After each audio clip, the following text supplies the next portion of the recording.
Good morning, everybody. We will call the June 16th Special Council Work Session to order. Thank you all for being here. We all have our masks up here, so I'm going to make it public. As we walk around with all of our employees and citizens, we've had the masks on, but when we get up here, it makes it a little more difficult. At least my glasses are steaming up, and I think everybody else's are too. So we are properly distanced. We do want to set a good example, but Councilmember Beckman asked that I make that clear to everybody who's not in chambers that we are following that. We're really going to be talking about two different things today, all having to do with Imagine Clearwater. I know that many people have been waiting for this moment, but we're going to start out with the main library renovation and then talk about the actual park portion. I do want to recognize Mr. Hugh Coachmen, who is in the audience, and we appreciate him being here. I also think I want to point out, and before we even go to the presentation and talk about the main library, I do not support changing the name of Coachmen Park to Coachmen Commons, and I don't know what everybody else's belief is, but people are still using Coachmen Commons when they're sending emails and everything out. Is there consensus that we are staying with Coachmen Park? I'm good with it. Yeah. I'm fine. Okay, so that issue is now dead. Any emails that are sent in, please don't use Coachmen Commons anymore. It's going to remain Coachmen Park. So Mr. Delk, why don't we roll into the library, which is item 2.1. We do have Stantec and Skanska here today, who are our consultants on this project. Yes, Mayor, Council, Michael Delk, Assistant City Manager. I want to just briefly kind of introduce what I think are some objective outcomes for us from a staff standpoint, what we need to determine from you today. The first item, as you indicated on the agenda, is the library. I think we have talked about whether or not the library could be done in one or more phases. We initially settled on a single-phase project for the library. There's been a lot of discussion about the percentage of the cost devoted to the rooftop part of the structure. So it is certainly a job that we can break out if you so choose. And depending upon the direction that you go with the next item, which is the Coachmen Park redevelopment, then I think, we may take another look later on about what the library offers in terms of our abilities with the financial resources that we have. So let me kind of comment on the latter item as well, if I may, just in terms of the overall agenda, is that I think the remaining most important decision that we have is what you want to build and where you want to build it in terms of the music venue and the amphitheater. And those relate to the library insofar as we may want to back into the cost of some of the library improvements and some of the park improvements once we look at the amount of financial resources we have left, once we have completed kind of the design and the placement of the centerpiece of our park, which is the amphitheater and the music venue at the north end. And once we get that squared away, then we can balance the cost of that construction and location against the resources, and then start to add back in those amenities and improvements in the park that are most important to you all as City Council. So I think right now where we are, we're looking at two projects: the original Imagine Clearwater, which was Drew to Pierce, and we're looking at the music venue and the amphitheater. And so with one on top of the other, it adds up to a cost that we neither desire or intend to spend. So in terms of the process of going back and seeing where we are and analyzing that, both Stantec and Skanska have done an enormous amount of work in terms of breaking down some very high confidence level in the cost of the components of the park and the amphitheater. So, but I would point out that a final design of the amphitheater and the covering, we still need to go through and do.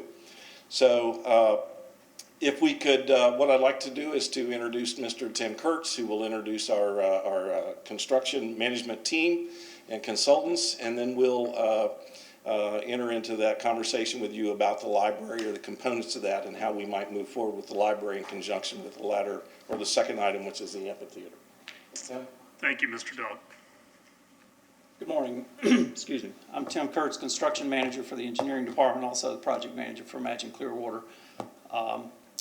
We have, as Michael Delk just described, we do have Skanska, who is the contractor with us, and the team from Stantec, who involve both the civil engineering, the landscape architecture, and the architecture. Plus, they have a team that they've assembled of basically nationwide experts to get us where we are today. He referenced the pricing of the project, and what I would say is when the council decided to move forward with 4,000 covered seats, that was kind of a departure from what we were originally marching towards, but that was fine. That was our direction.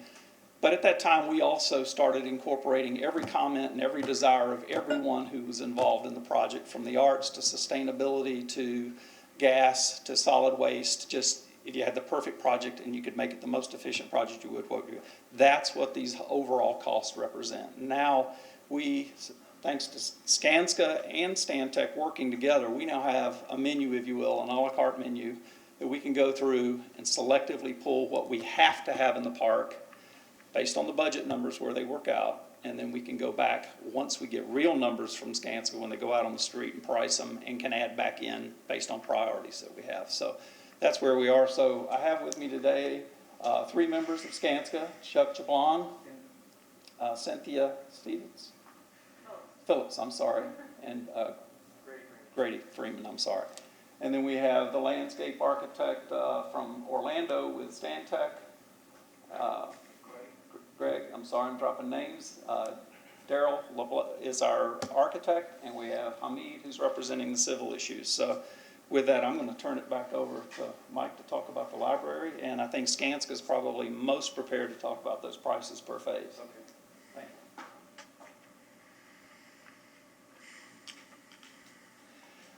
I will, excuse me.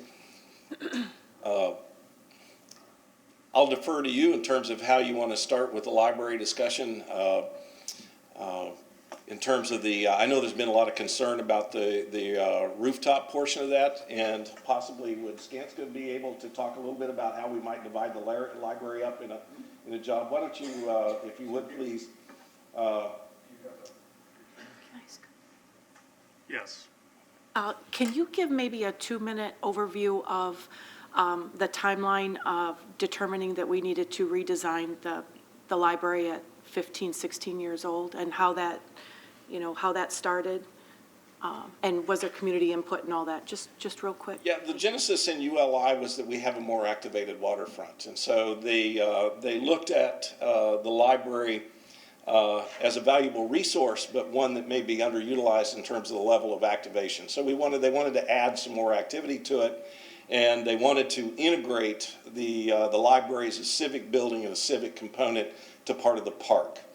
And so one of the studies that we initiated after the original ULI was to, we pulled out that library project and we did a study of the library. They had a committee that they involved and did some public meetings and that sort of thing as they worked their way through with the library board. And I think, and the library director is here who can also comment on this probably better than I, but the reality is that libraries have changed substantially over the last 15 years. So the days of historic library usage of just checking out books and having rows and stacks of books obviously is being displaced by different technologies today and different priorities with the reader and and so now we rent telescopes and power tools as well as books, and provide a lot of maker space and other priorities for the library. So I think the idea was that that really due to technology and other things, the library maybe isn't as well positioned in terms of its internal functions and operations as well as it might be for today's library user. And so that project was to deal with some of those technological improvements, some changing in emphasis of what the library user is looking for when they come to the library. And then lastly, I think from the cost of the project, the most expensive component was to make the rooftop terrace area fully functional 365 days a year. But obviously with that came the most significant portion of the construction, and about half the cost of the library project was in the roof. And there were a lot of reasons for that, but having accessibility outside the operations of the library and other things really made that a very expensive construction. So there's been a fair amount of criticism or concern maybe about that rooftop as being not having a return on investment or some payback that would justify that level of expenditure. So I think there are reasons, good reasons to do it. But in a financially constrained environment, there's also a case to be made that activating the first floor of the library would be a better priority, particularly if we consider what may happen with the next item on the agenda, which is the redesign of the amphitheater. Then you may find that you definitely want the bottom tier of the library to be more interactive and have a better relationship to the amphitheater performance area, and move forward with that while deciding not to move forward with the rooftop. So you could have made a case to reverse these items on the agenda. Mayor and I actually talked about that briefly. I think I recommended we put the library first, but that I think is kind of where we're going. So we'd really like a comfort level with you on whether the rooftop is important and critical to you to keep, or whether you would put that as an option for us as we redesign the park in order to, see what we can do to integrate the ground floor and renovate the ground floor for public accessibility and use, but maybe delay or postpone the top floor in order to design the rest of the park. So, Thank you, Mr. Doug. Morning, City Council, Mayor. I'm Chuck Jablin, Senior Vice President with Skanska. Glad to be able to speak today to you about our effort, both Stantec, Williams Descartes on the library, and my Skanska team. Cynthia's going to be bringing up the library here on our work effort. When we looked at the library, we kind of broke it up into 5 different buckets, and it made sense to us to start at the top and work our way down. And because there were 95% drawings, the drawings were developed from the existing drawings that there were 20 years ago. And to get a better view of it, we scanned the total bones, so to speak, below the ground, inside the walls, exterior of the building, the roof, everything. And then we made our own set of drawing of as-built, which you now own, the City of Clearwater. Put a lot of great effort into that. So we broke this up by color code so that you can see the different buckets. And basically it was the 5th floor, we call it elevator, bump out to the east, and the new elevator that was in the building and which we propose as a VE outside the building and have a price for that 5th floor. We also broke it out into the bump outs on the south side of the building here, the new entranceways, and all of the interior renovation.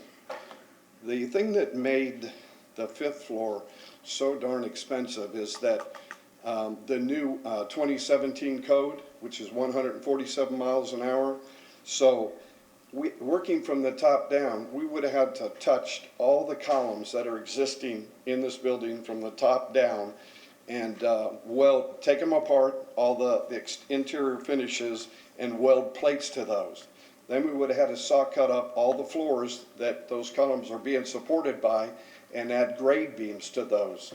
And then all the ductwork, all of the electrical, all runs in those zones where we're adding the structure up above on that. Then we'd have to maintain keeping this building dry while we cut out the roof that's on the top floor up there. So I'm going to let Cindy take you through the different buckets. We worked side by side with Williams Descartes. It was wonderful to work with. We were on target with each other. We were aligned. And we came up with about 40 or 50 VE items as well that staff asked us to do. So Cindy, if you want to take them through it? Yes, good morning. Thank you for having us. So as Chuck mentioned, we when we realized we had some issues with the budget, we went ahead and broke out the project according to how we thought that it would be easy for you guys to take a look and see what might give you some choices as far as what you might want to incorporate into the final design. So as Chuck mentioned, we have the blue area. If you look at the screen, the blue area, light blue area, is all of the renovation portion, and this is going to correlate directly with the buckets that we created for the cost that you'll see in a minute. The green here is the bump outs at the south addition and a little bit for the added entryway at the east side. The orange, would be anything associated with the fifth floor addition and the elevator addition. We also included this portion at the bottom here, which would be necessary if one of the options that we priced was moving the elevator out, which is actually going to save us some money. So that would create the new elevator lobby area. And then the east side bump outs here are kind of in their own bucket because they don't really serve any function. They're just more of an aesthetic addition. And then lastly is the site work, which is on the west side here that ties into the North Bluff walk of the park. And then going up, that's level 1. Going up level 2, again, this is another portion of the south additions. The work at the elevator to cut in the new elevator. Same with level 3. Level 4, basically all of this work is associated with the level 5 addition. And then obviously all of level 5 addition. So just the demo portion alone on the 5th level, all the way down to the ground, was over $1 million to be able to put the new addition, the event space up there. Just that alone, and another $300,000 to put it all back together on the existing floors. Go ahead, Sam.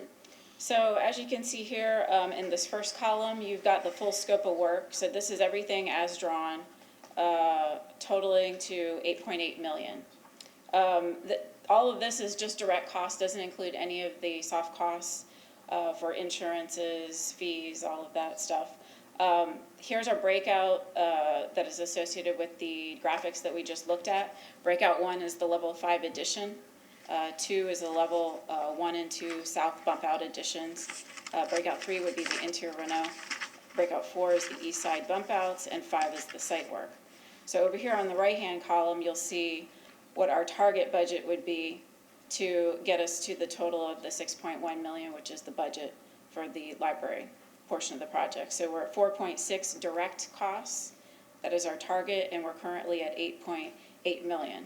So basically this gives you a good picture of, what you might be able to, portions of the work you might be able to pick and choose to get you within your budget. And then if we go to page 2 here, as Michael already talked about, we did go through an extensive effort along with the Williamson-Descartes team to look at VE, and we came up with a total of over $2 million worth of VE on a project this small. That is Do you significant. want to explain to those people that are watching what VE is? Yes, value engineering or cost savings options. And we're assuming in this rendition here, we're assuming that all of the VE without any of the overlaps, for either or options would be duplicated. So with no duplications, you've got the cost savings that have been broken out. You'll see here in red for each of the buckets that they pertain to. That is total potential savings, if you will. So, And we didn't do that in a vacuum all by ourselves. We did that with a total of 30 local subcontractors working in multiple workshops with staff and with Williams-Descartes, with TLC, and with their engineers. So we all work together as a team, and that's viable VE that the architect and his consultants accepted. How much was all this planning and design?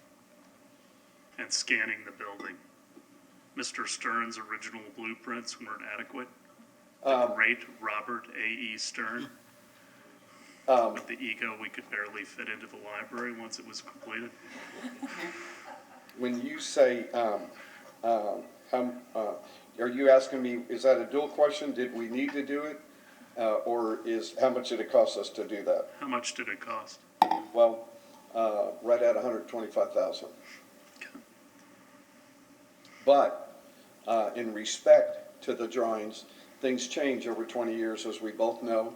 Codes change, And consultants and architects have to, the new architect has to conform to the codes.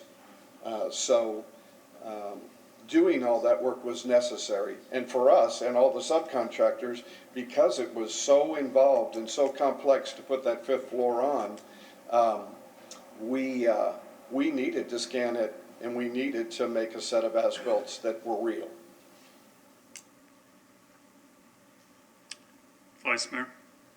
One of the things that value engineering, I guess, looking at it, talking with Michael Delk, was the moving of the elevator for that. You went on the outside instead of up the middle, or?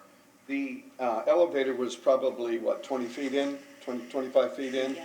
And it just happened to be where the elevator was to have an isolated corridor so that you would never have to come into the building, so to speak, other than that one point. You enter on the east side and you go right up. You stand in a foyer, you can gather people, and then you go straight up and you can come straight down and not ever have to be in the library.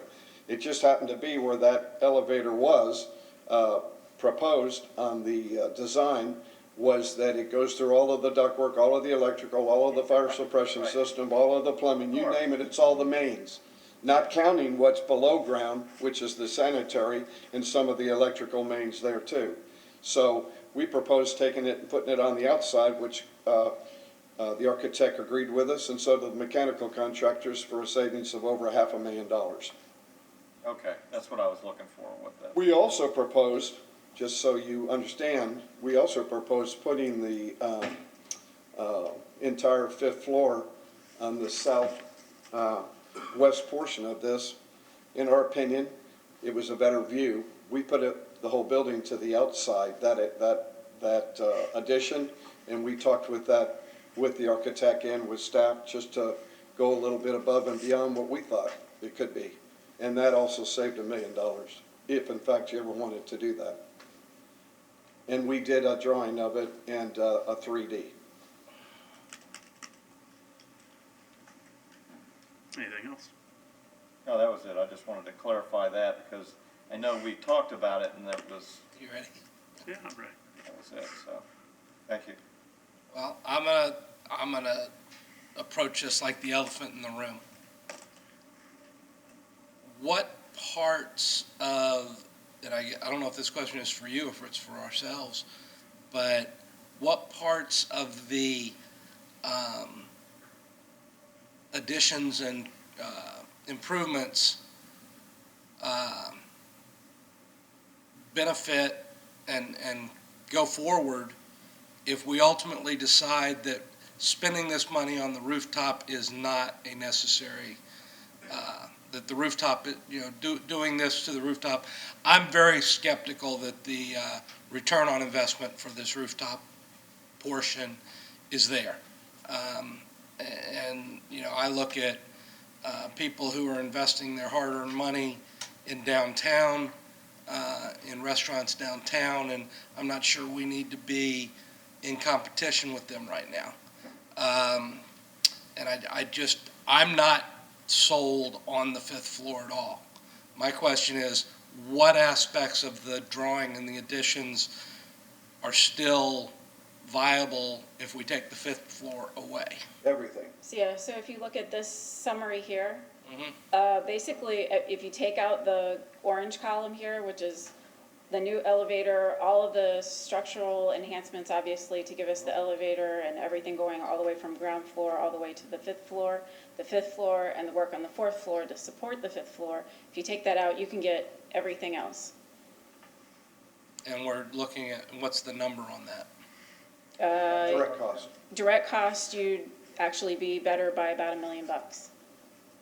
In addition to that, in talking with staff, Tim, Tara, and Kat, and Jim Halios, during the scanning, we did a roof scan as well. We feel, and we would suggest as good builders, and me, a lifelong resident of St. Petersburg, and Cynthia, a resident of Clearwater here, taxpayers, we believe taking up those pavers and putting another membrane over the top of that roof. There's some leaks up there, and I'm sure that the library city director would agree, putting a new membrane on there, putting those pavers back down would be a good idea to stop the leaks. And then ultimately, you might think and talk to the architect, it is a great spot up there.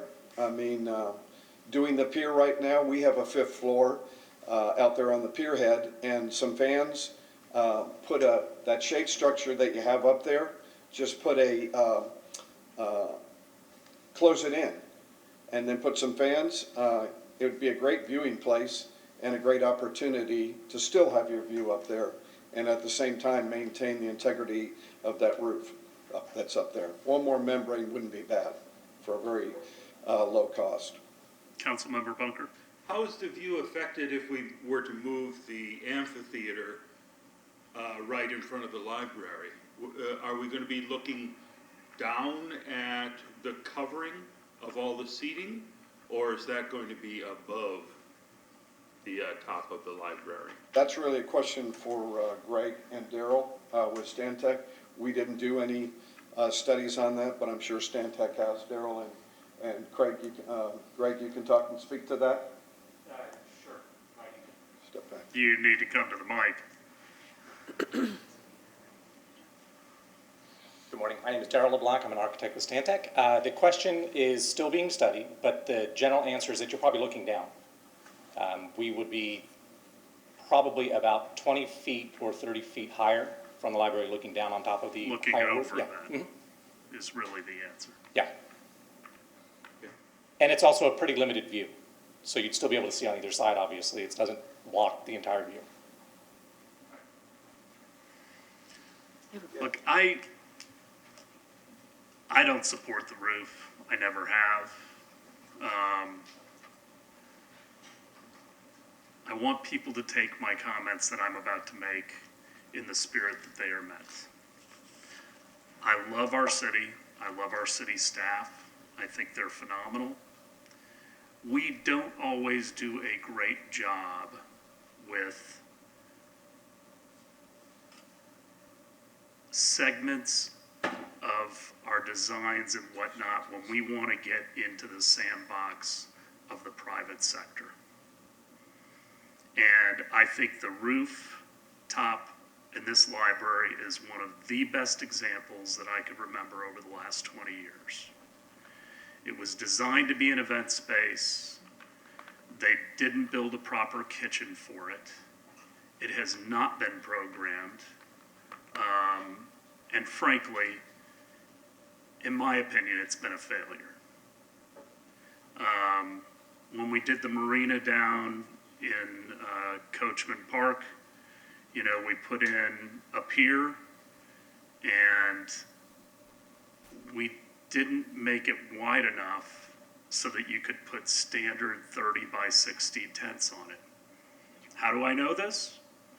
Because I had my daughter's wedding there, and I had to have special brackets engineered for an extra half a foot so that the tents could go onto the pier. So this isn't a criticism. We do municipal things. The private sector does private sector things. The aquarium right now is building a new banquet facility that's going to hold 300. We have a half dozen hotels out on the beach who have banquet facilities. I just see no reason to do this rooftop and to buttress the entire building. I think if we're having leaks, there's no question we need to put another membrane down. That just has to be done periodically anyway with a flat roof. But the only thing in the library right now that I support is integrating it into the park in a better way than we've had it in the past. But beyond that, I think there are a lot of dollars that we can save and let the library be a library. And I know that libraries are changing. And just to go back in history, because a lot of people don't know this library, when we had a consultant, I wasn't on the council, but originally was only supposed to be 60,000 square feet. 66. 66? Well, and then the Library Foundation wanted additional 24, correct? Because it's 90,000 square feet. They wanted they wanted 120,000 originally, and then it got reduced to 90,000. And Largo built a library a couple of years after us at 90,300 feet, so they had a bigger main library than we did, which I always thought was interesting. But that's an aside, and I believe, and you correct me if I'm wrong, but the Library Foundation was going to raise $5 million to help pay for the construction and FF&E. That's correct. That was their portion. And how much of that did they raise? I think it was 3.5, I believe. And the city picked up the balance. But I mean, we've got a library that is significantly larger than what the original consultant wanted in relation to the rest of the city, because we have 4 other branches. I just don't think spending additional money on this is necessary. And that's one of the areas that I would save funding. Vice Mayor? I'm in agreement with that. I thought, you know, when the library was first built, I thought it was a great space for view. But as we're starting to build out downtown and make plans for businesses to come in or restaurants, I really don't want to compete with that. As you say, the CMA has a great space. We have hotels on the beach that have great spaces. I think your idea of fixing it, taking the pavers up and fixing it and leaving it as open air, when, you know, it seems to me they closed it right after that and you really couldn't get up there and see anything. And it would be nice to have it open as an open air, maybe not in the dead of summer, but there's lots of other times of the years it would be very pleasant to be up there. So I think we could save a lot of money. I was curious to see what the elevator, you know, change would be, and as looking at it, I'm going, you know, we could just eliminate the whole thing. Your idea is a good one. Let's fix it. And I do think that the library should be upgraded, because I think it's going to be part of that active edge that goes all through the park. On the north end, it's going to be very important to have that people are going to come and go and use that, and having the entrance facing the southeast or west side of it is going to be a lot better instead of on, you know, Osceola the way it is now. Councilmember Beckman? I would agree with Councilmember Albritton. I just want to confirm, so in the orange column, are we talking about if we remove this level 5 addition, it's a savings of nearly $5 million, 4,966? That's correct. Okay. And then, just going forward with our discussions about return on investment, and, you know, whether or not people believe there's a skeptical with a return on investment there, we don't have any documentation on return on investment. There's no document that has those numbers, right? So that's just a gut feeling about return on investment. Is that correct? We didn't, that's not part of our scope. Mr. Dell?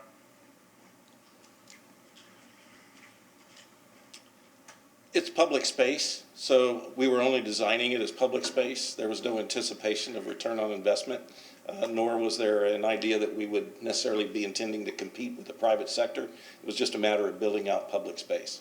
So no, we did No not assume quantifying. any return on investment, as we did not assume return on investment from the library, I don't think, so. Yep. Yeah. Just want to be clear. Councilmember Hamilton? Well, I want to throw it out there again. I've done it previously. I totally embrace the idea of this facility, this building being much more engaging and accessible and used in conjunction with the next discussion we're going to have with Imagine Clearwater, drawing people up here. I think it's you know, the location of it, everything is phenomenal. The structure, the building itself is a great building, but we've got to get, you know, if we're going to activate the first floor, you know, you're talking about cafes, art, you know, a space that can transform itself on a monthly or bi-monthly basis with art exhibits or any type of thing like that. and doing it. I've made the comment, and I know Commissioner or Councilmember Albritton and I we were on the council when we moved into the office space we're in now, and made the commitment that we're going to have a commitment of where our next city hall is going to be before I'm gone.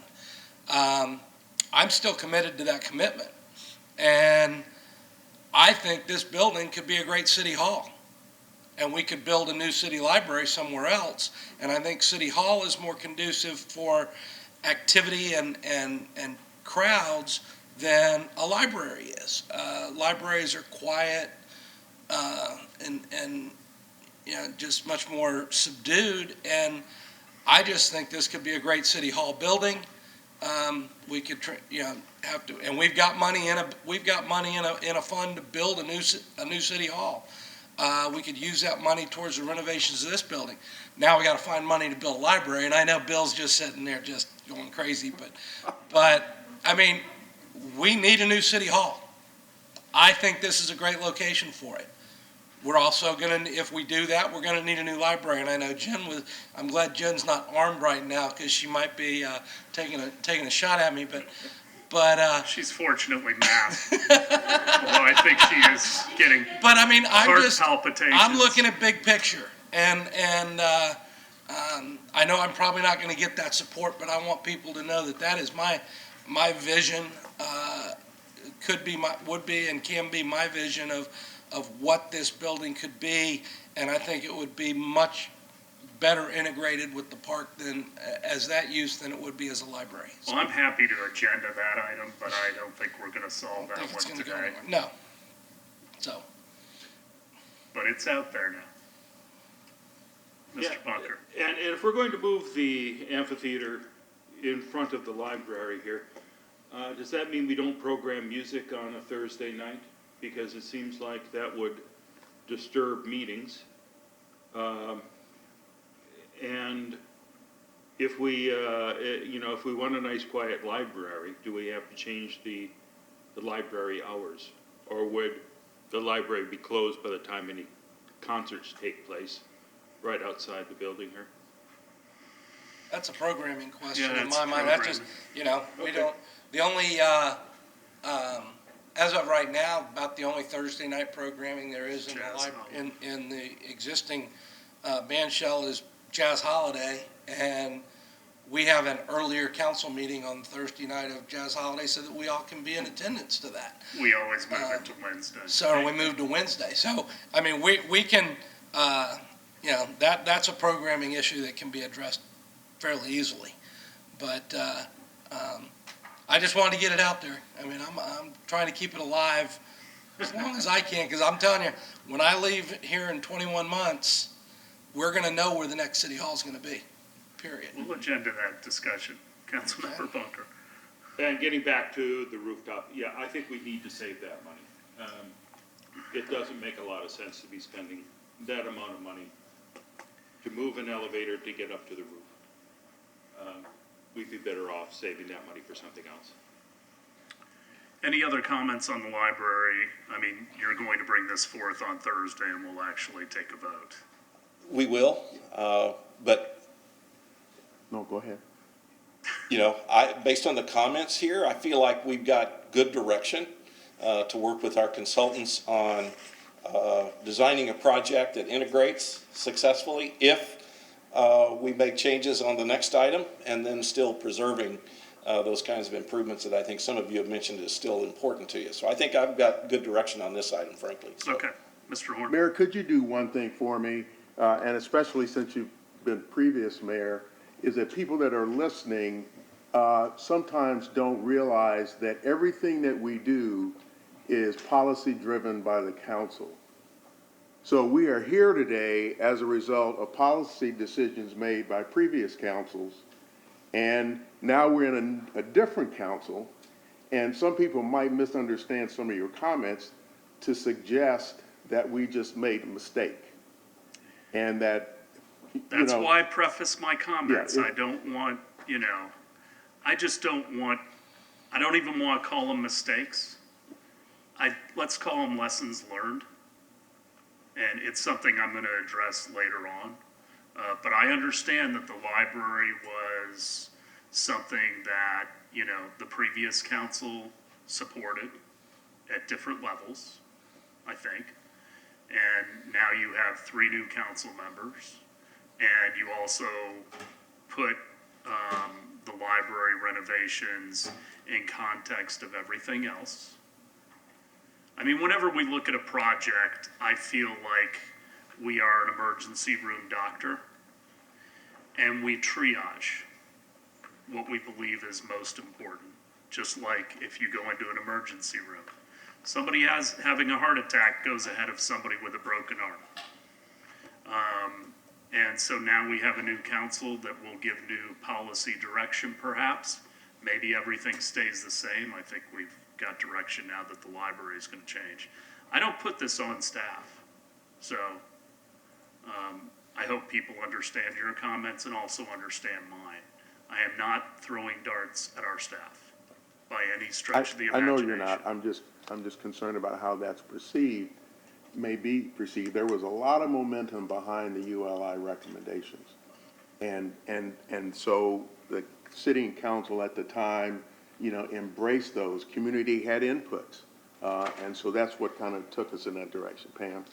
And thank you, Mr. Horn, for that lead-in, because we also had a referendum following the ULI to allow certain things to be done in the downtown library that would not have otherwise been able to be done. Specifically, cafe, restaurant, event space, art galleries, and commercial use. So I just wanted to remind people that there was a background for that that was also passed by referendum. Okay. Can I ask a question? Yes. Just a procedure question. So because the previous council voted on the 6.1 million renovation for the library, as well as our current direction with Coachmen Park, on Thursday, someone will have to make a motion, not you, someone needs to make a motion to revisit those previous decisions. Is that correct? Yes. Also understand, though, that previous councils cannot obligate existing councils to anything, So if we didn't other have than something that's already been contractually Contracts. Yes, sir. agreed upon. But a policy decision like this, when a new council comes on board, you can switch gears. It's why Penny for Pinellas is a list that is put forth prior to the referendum for each penny. And we have a laundry list of things that we allocate a certain amount to and aspirations of things that we're going to do. But when the time actually comes around, if there's a new sitting council, they can change and do often change direction. And correct me if I'm wrong, Pam, but my memory is not as good as it used to be, but we, as a previous council, I don't know that we voted to say, build this, because we didn't put it out to contract or anything of that nature. We basically said, okay, we kind of like the concept, but we need more information. We need to put this thing together more. So we did not commit to this. We just said we're willing to do more work on it, and we'll make a final decision to move it forward or not move it forward at a later date. Am I correct? That's correct, Mr. Hamilton. As the mayor was saying, you guys aren't bound to the linear. Right. But we didn't, as a council previously say, do it. We said, let's, You gave direction. we gave direction, but we didn't say, let's build it, let's contract it, and let's go. You have to approve the contracts, Exactly. and you haven't done that yet. Right. So, Do you have something to add, Mr. Dell? I see you rising out of your seat. Come on up. I'd like clarification. I think clearly, you know, we spent several $1 million, so we had direction Absolutely. to construct Imagine Clearwater as a park project. But everything about the park can be changed. So there's nothing etched in stone. So I I I'm would, talking specifically about the library, not the library Oh, project, the not the library, Imagine Clearwater. okay. I'm not talking Imagine Clearwater. All right. No, I'm talking the library project okay. portion of it. Does That's what that I'm talking. clarify for you or apologize not? if that's- Well, a little bit. I mean, procedurally though, however these agenda items appear, someone's going to make a motion to revisit the decisions made because there was direction given that we're going to have a rooftop and the outside elevator and things like that.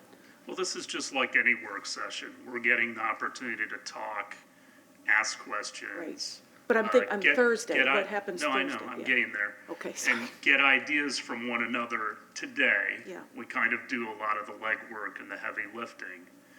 Ultimately, though, on Thursday, we will have an agenda item concerning the library. We will have probably a shorter discussion because I think I'm hearing consensus. We will also give the public an opportunity to speak to that specific item, and then we will take action.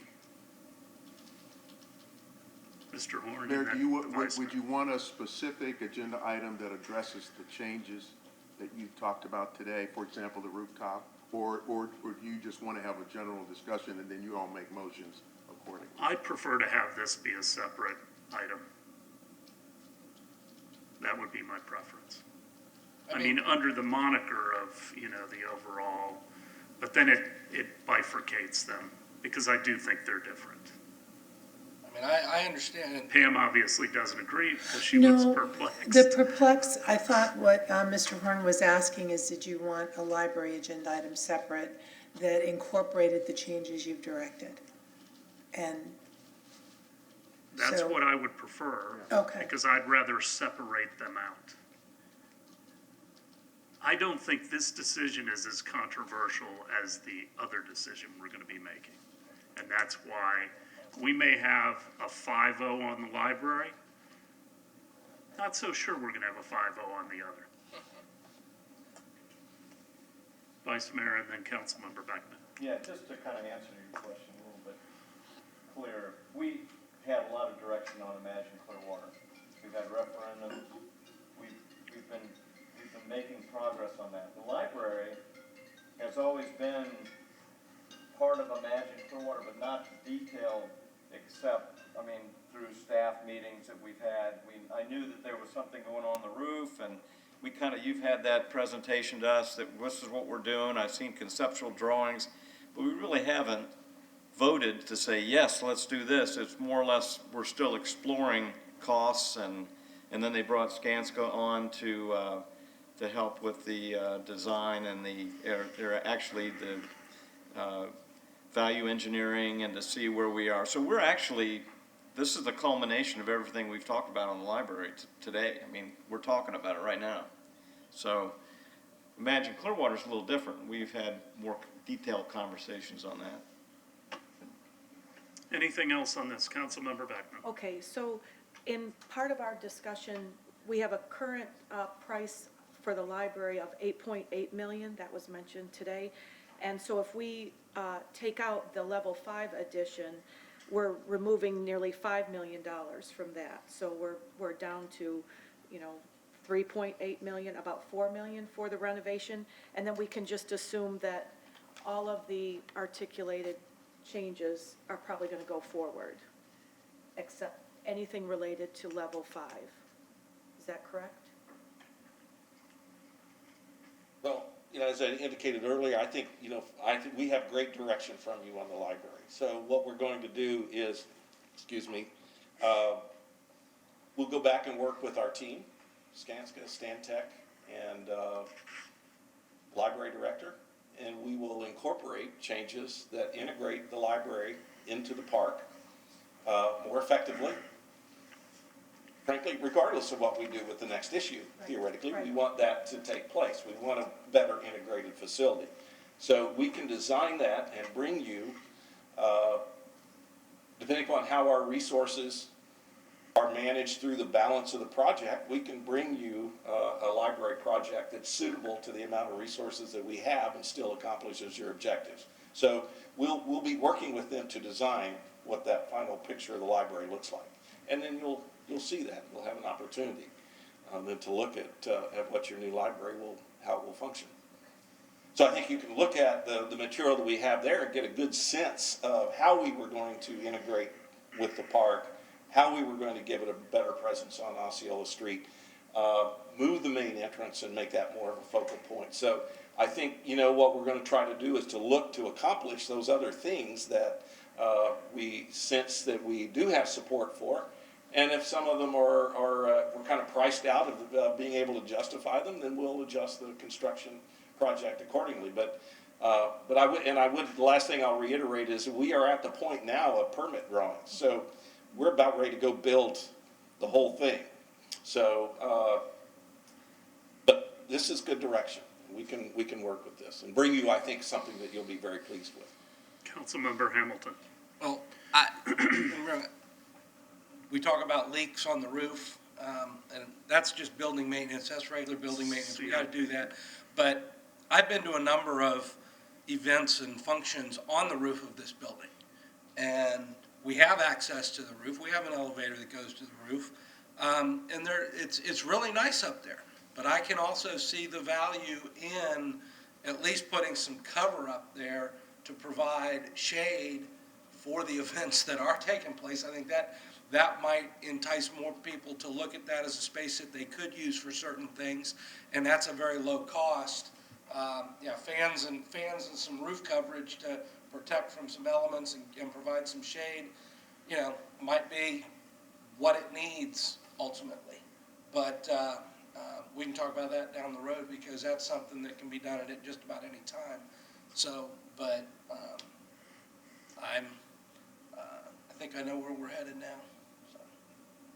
Anything else on the library? Councilmember I'm just Buck. surprised, surprised to find out that we do have access to the roof, and we were thinking about spending, $6 million or $5 million, whatever it is, to move an elevator to have access to the roof. The second or the southern elevator goes all the way to the top. This elevator would have given access from the outside of the building, so the whole library doesn't have to be open to get to the roof. Okay. Plus, it was an expanded floor plan for upstairs. They were expanding it.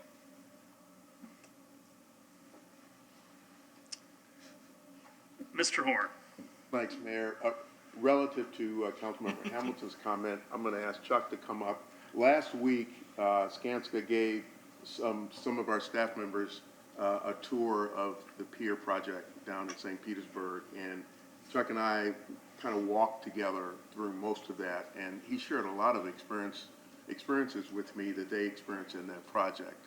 And since you were talking about your reaction to some of the rooftop things in reaction to what Chuck had said earlier, they have a lot of experience in how, if we do something like that, how we do it at minimal cost. So Chuck, go ahead. I think what's important to note today, that's impressed me by the city council here and mayor, is that we came here looking for direction. We've got better than 3.5, 4 months involved in this, dissecting, bisecting it. I think we know it as good as the architect that drew it originally. But the point being today is, Thursday is what we're looking forward to. The market is ripe right now. We've had change orders on our pier recently that are 50% less than what it would have been a year ago, which is something bad, something comes good. There's a lot of contractors out there, better than 300 right now, that are worried about work. And city work, government work is the priority. All the development, all the different projects that were a result of a good economy, they're all on hold. So, and I mean, I'm talking top of the line contractors that are just keeping their people working, not have to lay anybody off. So the sooner we get direction, we can mobilize, they see a trailer, and we can go to the market. The numbers that we showed you today, Cynthia and I and Grady, we feel very confident that we'll do better than what we've done. Even though we use subcontractors, we use them prior to the COVID getting so bad. So those numbers are, I can give you my word today, will be improved. So we'll have better cost savings. We'll be able to get more out of that. And I think those improvements, to your point, will be easy to get on the roof and some fans. And I still encourage you strongly to think about covering that as we saw out at the pier. That's the big thing, being able to get out there. It's one thing to have a shade structure that's up there, but if it rains, you'd like to get under some cover. So that would be wonderful, and that's not a big cost to get that up there. Thank you. Thank you very much, Chuck. All right, let's move on to item 2.2. Yeah, Mayor, Council, I want to kind of just, now that we have the most challenging, difficult, and lengthy discussion out of the way here on the library, Pam thinks I'm kidding about that, I guess. No, I think, you know, we are where we are with really kind of almost competing projects, if you will. I think we went down the path of the Imagine Clearwater plan that was, we provided City Council on February 21st of 2017. We anticipated kind of a level of entertainment there. And we have since obviously been made aware that the council has a priority for a world-class facility and a more aggressive entertainment venue for the waterfront. So that being the case, I think, you know, clearly if given our objectives currently of a greatly expanded entertainment program at the waterfront park and the kind of usage of a venue that would justify a facility of this type and extent, then I think it's probably safe to say that you would design a park differently had in the beginning that been a priority demonstrated to us as we were engaging the staff and the consultants to do that. So, and I mention that simply because there's a logical reason why we're here today having this discussion. And it puts the focus on what we need to accomplish today really is a fairly simple and straightforward decision, and that is, what do you want to build and where do you want to build it? I think given the level of use that you are anticipating and that I understand that you want to achieve out of this facility, then it makes sense for that level of use to be accommodated in a different manner than that was originally envisioned in the Imagine Clearwater project. So I think we're at a critical juncture where we can pivot in a way that kind of minimizes the cost and expenditure of that. As indicated to you, we expect some more aggressive pricing on the final construction, number one. And number two, I think there's some areas here where our consultant team can tell you that we can reduce the cost of construction of the park, and Phil is one big example of that, if the venue is moved to the north, as well as making the logistics of truck movements and that sort of thing when the concerts and shows are loading and unloading simpler. And once we settle on your decision with regard to what you want to build and where you want to build it, then I think the discussion and the challenge for us really then is to manage through that in the same way that we're going to manage through the first 2 or 3 floors of the library, and that is, you know, where does our resources allow us to go in terms of the level of improvements and you know, the embellishment of the park and the planning of the park itself. I believe, unless I hear otherwise today, a lot of the key components of the park that are in there, the water fountains and some of the shade, the structures, the family and play areas, I think you would like to preserve. So I would like to hear your thoughts on some of those key components of the park, because we will take that from your direction and we will redesign the park, but we can also afford our contractor an opportunity to get going on the infrastructure, which really will help our timeline. So we don't need a lot of details from you on the design of the park. I've already talked to the Parks Director, so we will work with the Parks Department and engineering, Tim, and our contractors and designers, and we'll we'll develop a beautiful waterfront park on the balance third of the property. So with regard to the changing in the site plan, this will be a Stantec who will walk us through some of these site planning options, and then if you want to talk a little more about how that might impact our budgeting scenario and the construction, then we have Skanska here as well to follow up that discussion. So.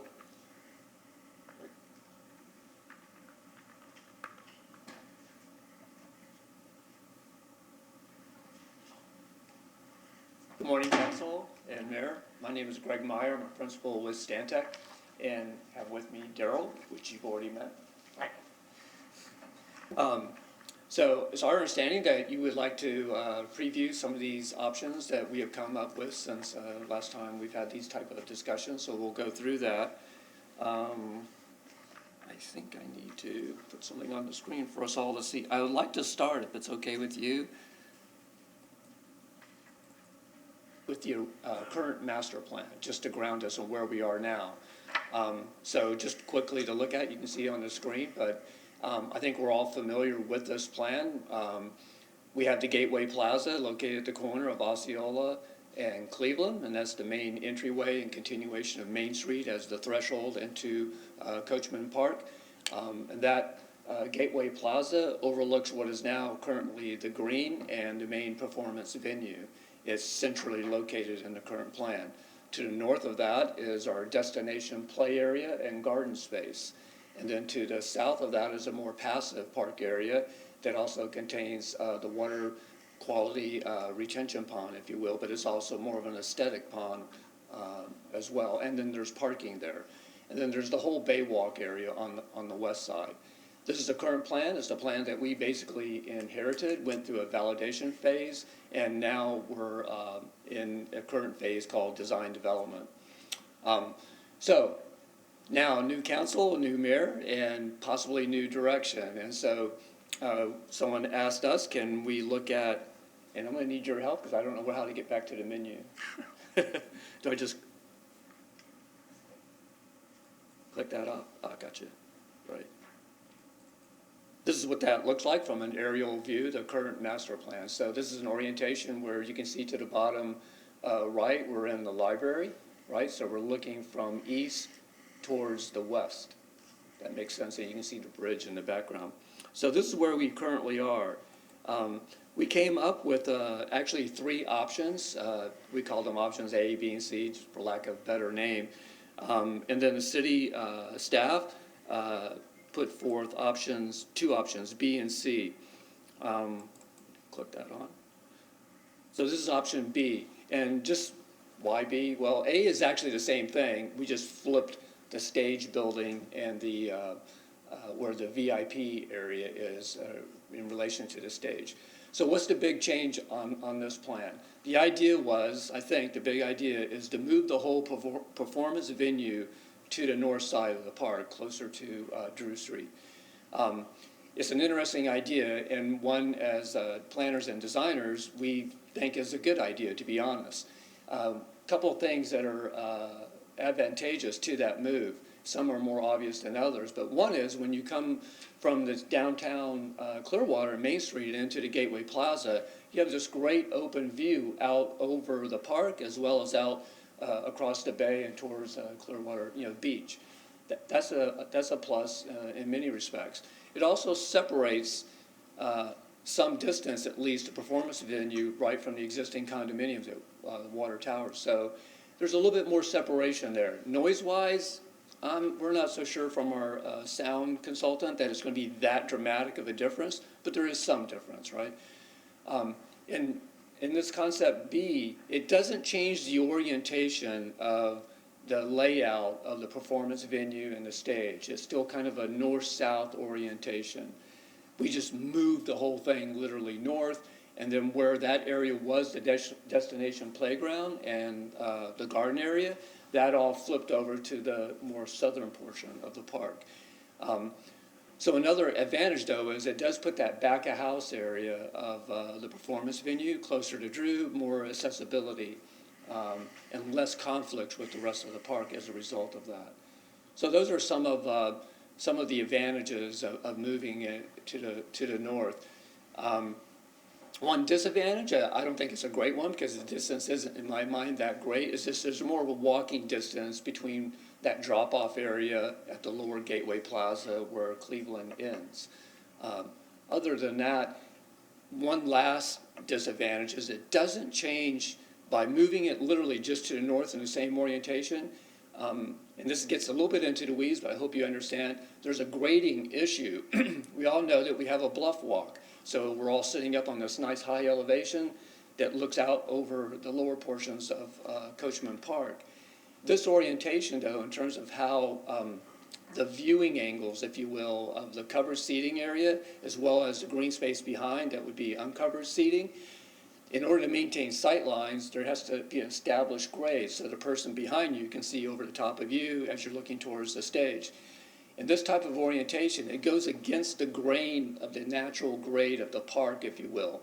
We're high on the east and low on the west, and we're working against that, so it requires more fill, more grade, more drainage issues in this orientation. That's the same in the current plan, by the way. So then we go to, that led to, that type of thought led to this option C, which also moves the performance venue to the north, so it still has all those advantages that I talked about in option B. But the main advantage of option C is that it actually works with the natural grade of the existing conditions. So we're not really calling it an amphitheater, but we do have a nice sloped lawn that's already existing from library down to the park going towards the west. This orientation actually takes advantage of that. And one net result of that is, that's been verified by Skanska, is that it does save money. We have less fill issues to deal with, imported fill. So there is a cost savings on construction by doing this. Everything else about this layout has the same advantages. The only slight disadvantage compared to option B is that because of that orientation, the back of house is now truly on the west side of the park. It is closer to Drew and that dead end of Drew Street, so it has that proximity, but puts a little bit of that back of house facing the Bayside walk area. We think we can mitigate that, though, because obviously it's not 365 days of operation of a music venue. Most of the time it's park space, and so we can contain that back of house area, screen it, landscape it, perhaps put a fence there, just to make sure that that doesn't become something that, you're looking at the backside of that performance venue. Other than that, we actually think of this particular option as being the better option between the two. We have some views, so you can see in 3D what these look like. If I can find them here. So here's option B without the canopy. So you can see the open lawn space. This would be the area that would be the seating area for 4,000 seats. And here's the actual performance venue with the VIP area on the, what's interesting about this, it puts the VIP area on the west, very close with that upper deck area of the VIP, for closer to the waterfront. And then with the canopy,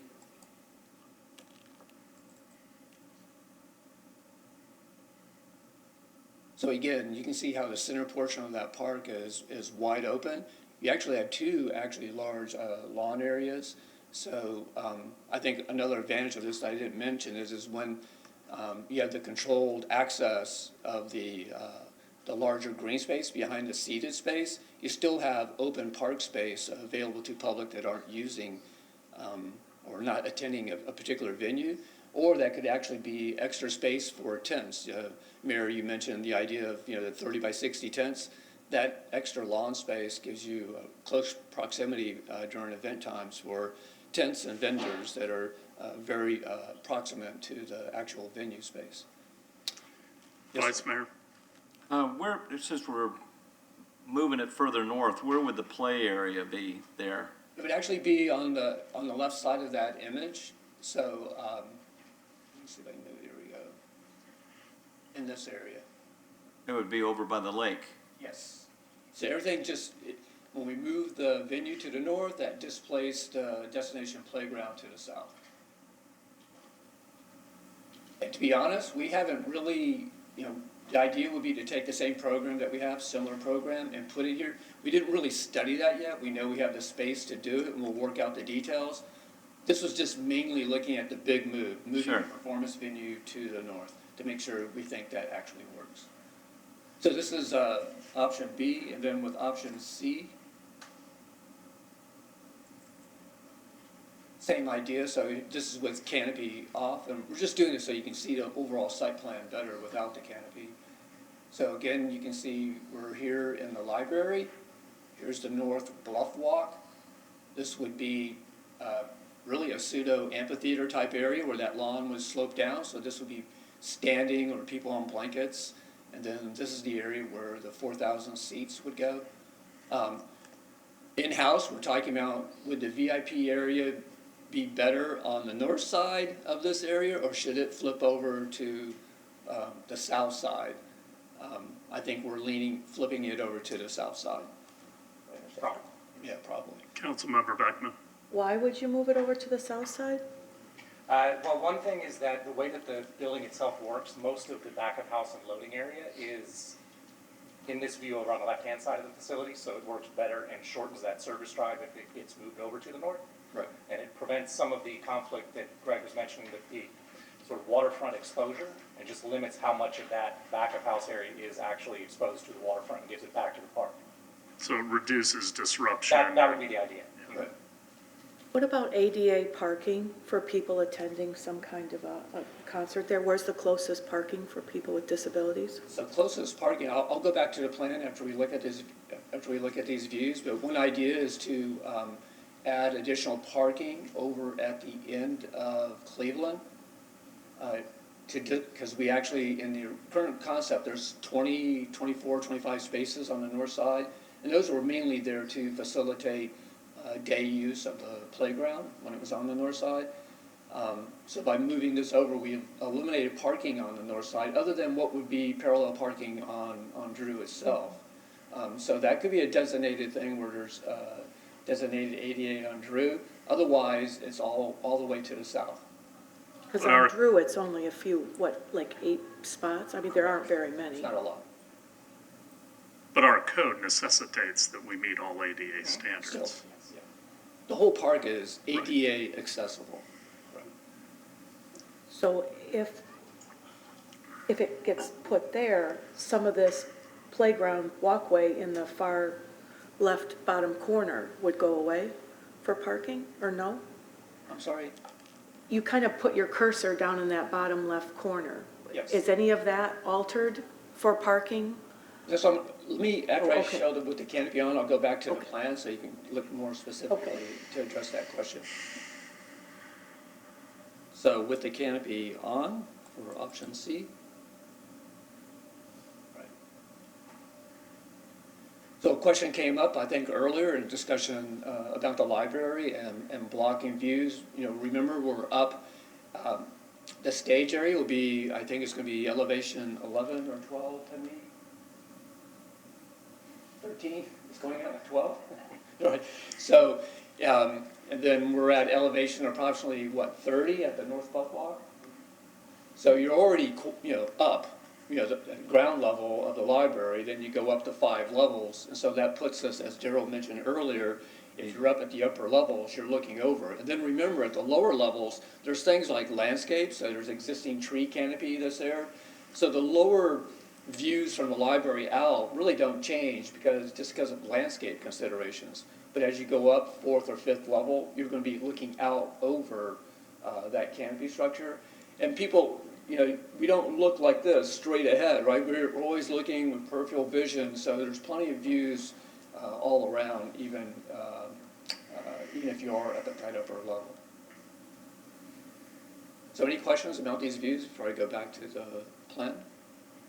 Any questions? Mr. Horn has a question or a comment. It appears that option C, because of that orientation toward the library, that green space may be a little smaller than option B. when it took full advantage of the green on the outside of the canopy. Is that right? I That's just a wanna great, that's a great question, so let me go back to B first. You actually can't, I can't read it, so I don't know if you can read that, but I wrote in red that we have 4,000 seats, right, in the covered portion, and I think that says 11,800, Yeah. right? So that's the standing capacity of that space. So then we compare that to option, which is, just so you know, is within a couple of hundred of what we have in the current plan. On the standing space, all of them have 4,000 as the seated space. Then in option C, it's very similar. We have 4,000, obviously in the seated area, then we have 10,200. So pretty close. But it looks like it takes less space from the rest of the park. Is that the case? I think it does. One of the reasons is that in the original plan, in option B as well, we were using some of that perimeter space as vendor space. Here we thought the North Bluff Walk is probably going to be a natural place to put some of those vendor tents as well. So, and plus of the slope, we can't put vendor tents and booths, if you will, on that slope. So we thought it's probably going to be a really dynamic space to have that North Bluff Walk between the library and that space as a vendor area, as well as taking advantage of all of this space that we now have where it's labeled green. To me, that's like bonus space to ancillary things related to whatever that event might be to take advantage of. Or that it can just continue to function separately? Or it can function separately, absolutely. Councilmember Hamilton. Well, couple questions. Sure. In option C or Plan C, the green area behind the covered seating is going to have a slope to it. Yes.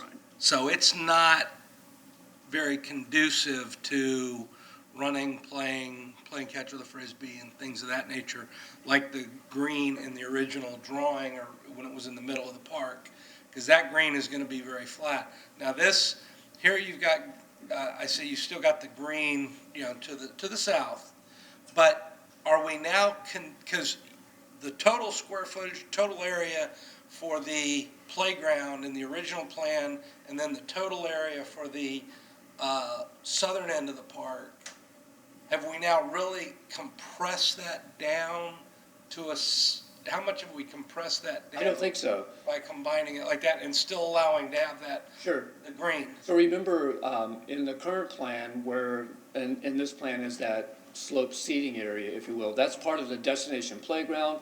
A lot of that space was just green space because of that slope, right? And then we had some hilltop, slides and things like that, taking advantage of that slope. So it wasn't 100% used. Now we will use it 100% as a green space for the performance venue. But by moving it to the north, where on this plan it's labeled green, you see I dashed in, that's a soccer field basically. It's a big space, so if someone wants to have an informal, play and do things, throw frisbee, or people meet down there for a pickup game and soccer informally, or just take a picnic down there with your family and your dog and enjoy it, you can still do that. And not only that, you can still do that while a venue is going on. And I think that's the advantage of this. The green space before would have been taken up by the venue, and that large green open space would not then be available for those not attending the venue. In this case, if the venue is contained within that northern portion, still leaves open the whole center of the park for other things. So that's I think one of the strong advantages of moving this to the north. And then you'll notice in the plan, that play area, those areas correspond to the current plan. It's still similar play areas. So our program for the destination playground will remain the same. It might take on a little bit different character because we don't have the grade change, but we'll still have all the same fun amenities for families to take advantage of. Vice Mayor? All right, well, I got a couple concerns, and maybe you haven't touched on them yet, but I don't want to see, what I would like to see is a separation between the respite area, in other words, the lake area, and the playground. I don't want to put the playground on top of the lake, because there's people who are going to go down wanting to read, or Sure. there may be weddings there, it might be something, and Yep. now we have a playground, which is very important, but I'd like to see some separation in that. Then the other thing that I like this plan, but losing the parking on Drew Street, I think is going to be problematic, because I remember receiving a lot of letters from boat club people and marine, people that had boats that said, don't take our parking away down there. And, at least you had 20-something parking spaces there, and now you won't have that many. They'll just be parking on the other side. So I'd like to see something incorporated where we can have something there for people, because those boat docks go almost the entire width of the park. Sure. And to have them park and then on the other side and walk all the way over, I think is unfair. Well, but the access points to the docks are really probably within 50 feet of each other, the north and south catch, because it runs literally, the north runs right next to the pier, and from the pier over to the south is only about 30 feet. Yeah, but on the north, you have that little, what used to be like a little harbor master thing at the end of Drew. It's not there anymore, but they do have a dock that goes out at that point. That structure stays. Yeah, we don't touch that. We're doing very minor renovation to that structure. I understand. Correct, yeah. But there's no permanent docking up there, and No. I don't All the even permanent think. docking, right, access, I think is more central in the Central park. area. Right It is. here. And then, the new marina building, that would go, actually puts it a little bit closer, on access with that pier. So the new marina building would be here. And so, okay. so the concentration of parking is here, and then to go back to, Councilmember Beckman's question about parking, we looked at it, please understand, we've just really conceptually, this is very high level, right? So you can see in red, we're playing with this idea of potentially adding parking at the end here. And that will yield about 50 spaces. So we'd gain 20-plus spaces over the existing plan if staff and city thinks that's a good thing to do. But then, one more comment from Councilmember Albritton was the separation of the play area from the lake area. So this play area you see is contained in this area here. You can see the idea of keeping the interactive water feature. Then you have the children's activity area. There's a bridge connection here, and then you have the South Lake area. So I think that connection, we still have picnic structures over here. We still have the wedding lawn. Depending on whether this parking goes, we might move the wedding event lawn to this side of the lake. But we would still keep the picnic structures here. So we still think we can have this passive area around the lake. We're also reducing the lake. We have more lake area volume than we need. We're making it, so it'll still be an aesthetic feature. We do not want this to look like a storm drainage pond. We want it to look like a real park water body. But we can reduce it some to accommodate the move of the playground and possibly addition of the parking. How many parking spots are in the area labeled parking up on the top? Up here? Off the top of About, my head, I'm or- sorry, I don't know. I would, well over 100. Okay, so to accommodate the marina, people going out on their boats and then families coming to play in the park? Right, there's actually at this end of the parking, if you see where the cursor is, that's a drop-off zone. So the idea was if you have a cooler or supplies or whatever, you would take it up to the marina, then go park. Yeah, I do not want to shoot ourselves in the foot by not having enough parking for the marina. We spent considerable money to build that. It's a great amenity. I don't want to, make it obsolete because we don't have enough parking. Mr. Horn? Well, Mayor, thanks for making that comment. That's where part of the tension is shared parking. So when the dock users, when the boat users come, their expectation is that there is parking available Yep. when they come. In the meantime, you have other park users, who can use that parking. So our challenge has been not to exclusively make that parking for the marina users. Because when you do that, then you don't have parking available for other park users. And if the marina users aren't there, then that parking is just sitting vacant. So, it's something we have to continue to work out and find out what's a good mix, how to support those needs. It's good that we're talking about it now, as opposed to later. Councilmember Bunker. Where do the 4,000 concert goers park? In a parking garage, off of Fort Harrison. To be built? And how many are gonna be able to fit in there? Well, I remember our conversation, well, you may not remember our conversations, but our conversations has been a 700 space parking garage. I mean, to make it large enough to accommodate the park users, because we're taking it off the bluff, Right. Off the waterfront, and to meet commercial retail downtown. I think you have to remember that Jazz Holiday puts 12,000 people in there currently without that parking. People find their way there. Uber. Yes. A lot of people are, more and more people are utilizing Uber for an event like that. They're using Uber and Lyft to get to their destination and using them to get home afterwards. Times are changing. I'm kind of a dinosaur, but even myself, finding myself using Uber more than I used to, so that I don't have to, because Uber can drive me up to the front door of where I'm going, drop me off, and pick me up to the front door, and I don't have to fight for a parking space and do that type of thing. So, those times are changing, and, we're going to need to build some parking in downtown. Downtown deserves it and needs it. But to come to the events that are going to be at this facility, to me, parking is not an overreaching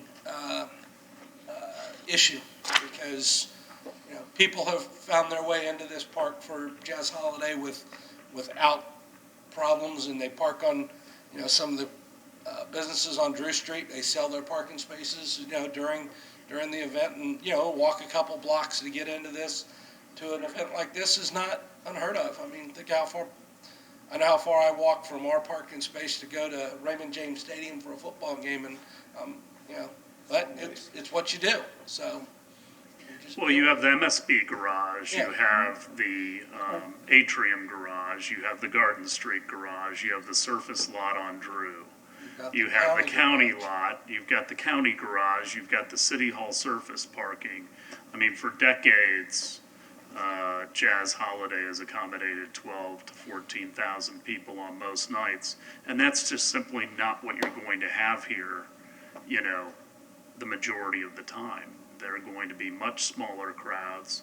I think one of the other differences that's not talked about enough is that these are not going to be festivals. We have the Hispanic Heritage Festival, we have the Jazz Holiday Festival. Those are concerts that literally start early afternoon and go till 10 o'clock. Most of these other performances are going to be 2 to 3 hours. And most of them occur at night when the parking garages have no occupancy. So I think another thing that could be considered is having a circulator with a jolly trolley by all of those venues. Yes, I would agree. So, Yeah, remember that central to the park is the end of Cleveland, and the whole idea, to speak to your point about rideshare, those of us gray hair, we're less inclined to use rideshare, but I use it now almost all the time. But my kids and grandkids, that's just our normal go-to way to get to someplace. They don't think about taking their own car. They'll use rideshare 100%. And so we have this whole drop-off area centrally located at the end of Cleveland Street, and that's what that's about. Whether it's taxi, Uber, Lyft, or a trolley service that's going up and down Main Street and bringing people in. I understand that, and I agree. When I travel to other cities, we generally take Uber and ride shares. But if this is, people have talked about this as being a world-class amphitheater that's going to draw people from all over the state and all over the country or whatever. If they're coming from the state, they're driving. They're not taking an Uber from Orlando, or Tampa maybe, So it's going to be a significant increase in traffic downtown. And then, the comment about it's not going to be a bunch of festivals. I mean, it could be, right?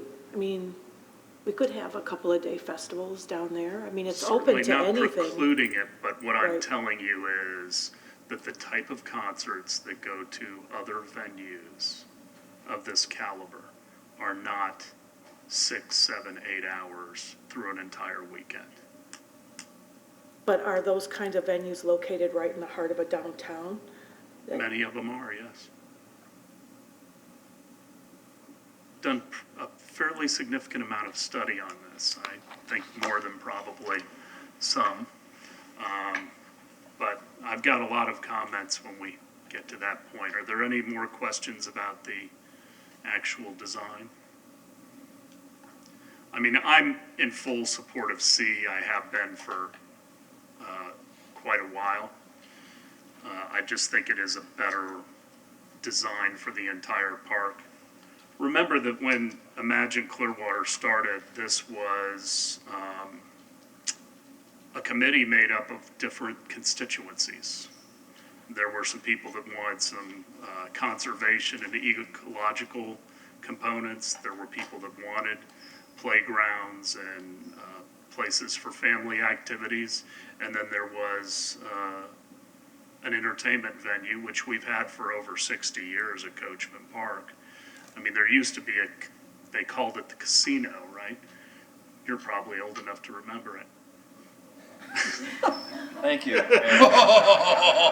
I'm not touching that one. Just kidding, Vice Mayor. Do you remember it? Oh, the casino? Yeah. No, but I remember the big performance down at the bottom of the hill. Yeah. That they had Star Spectaculars every Friday That was night. the indoor venue, right? Yeah. I thought they called it the casino. I always no, thought it was an the, odd name. Bill, what was it called? The auditorium, Clearwater Auditorium. Okay. But, I mean, I think it needs to be moved to the north because I think bisecting the other two uses is just not a good idea. I think pointing it at the library helps with sound. The load in, load out is going to be significantly less of a distraction by coming down Drew Street, and you just pave less. So I think that's a benefit. I think the view corridor down Cleveland is significantly better, and the rake, which is the topography leading up to the library, just lends itself to this. I am concerned about the overall parking. But, everybody has been pretty up in arms about some of this, and especially the roof, which I find ironic because we've talked about putting a roof on top of the library as a shade structure and for the elements. We talked about yesterday shade structure on the East Gateway without any questions of why you would do that. It's just logically makes sense. And I think the roof offers a lot of other things. My concept for Coachmen Park is to have all three elements blend together and work harmoniously. We have been talking about upgrading Coachmen Park for over 20 years. And we've had a lot of asphalt down there. We added the marina, which I think was a good addition. But, I envision farmers markets here under the covering, art shows, plays, graduations, ceremonies for our sports tourism. We used to do movies down at the park. I see that starting again. Food festivals. I mean, let your imagination run wild with the type of programming. We live in Florida. It rains. We get lightning. But more than anything, it's also the sun. And I think this allows programming to be more consistent throughout the year. I want to program Coachmen Park so that we have activity going on all the time. Yeah. The CNC's talked about a conservancy. I support that. I'll be one of the first people that will donate to it if it actually goes forward. Yeah, the Florida Orchestra's talked about doing free concerts, which I like, giving people access to things that they may have never seen before. And we have talked to professionals about what the market wants.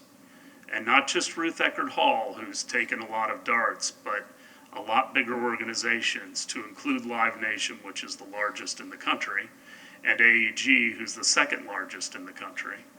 And, you know, when I need advice on legal matters, I go to an attorney. When I need electrical work done, I go to an electrician, and so on and so forth. We've gone to people and they've given us their opinion on what the right size is.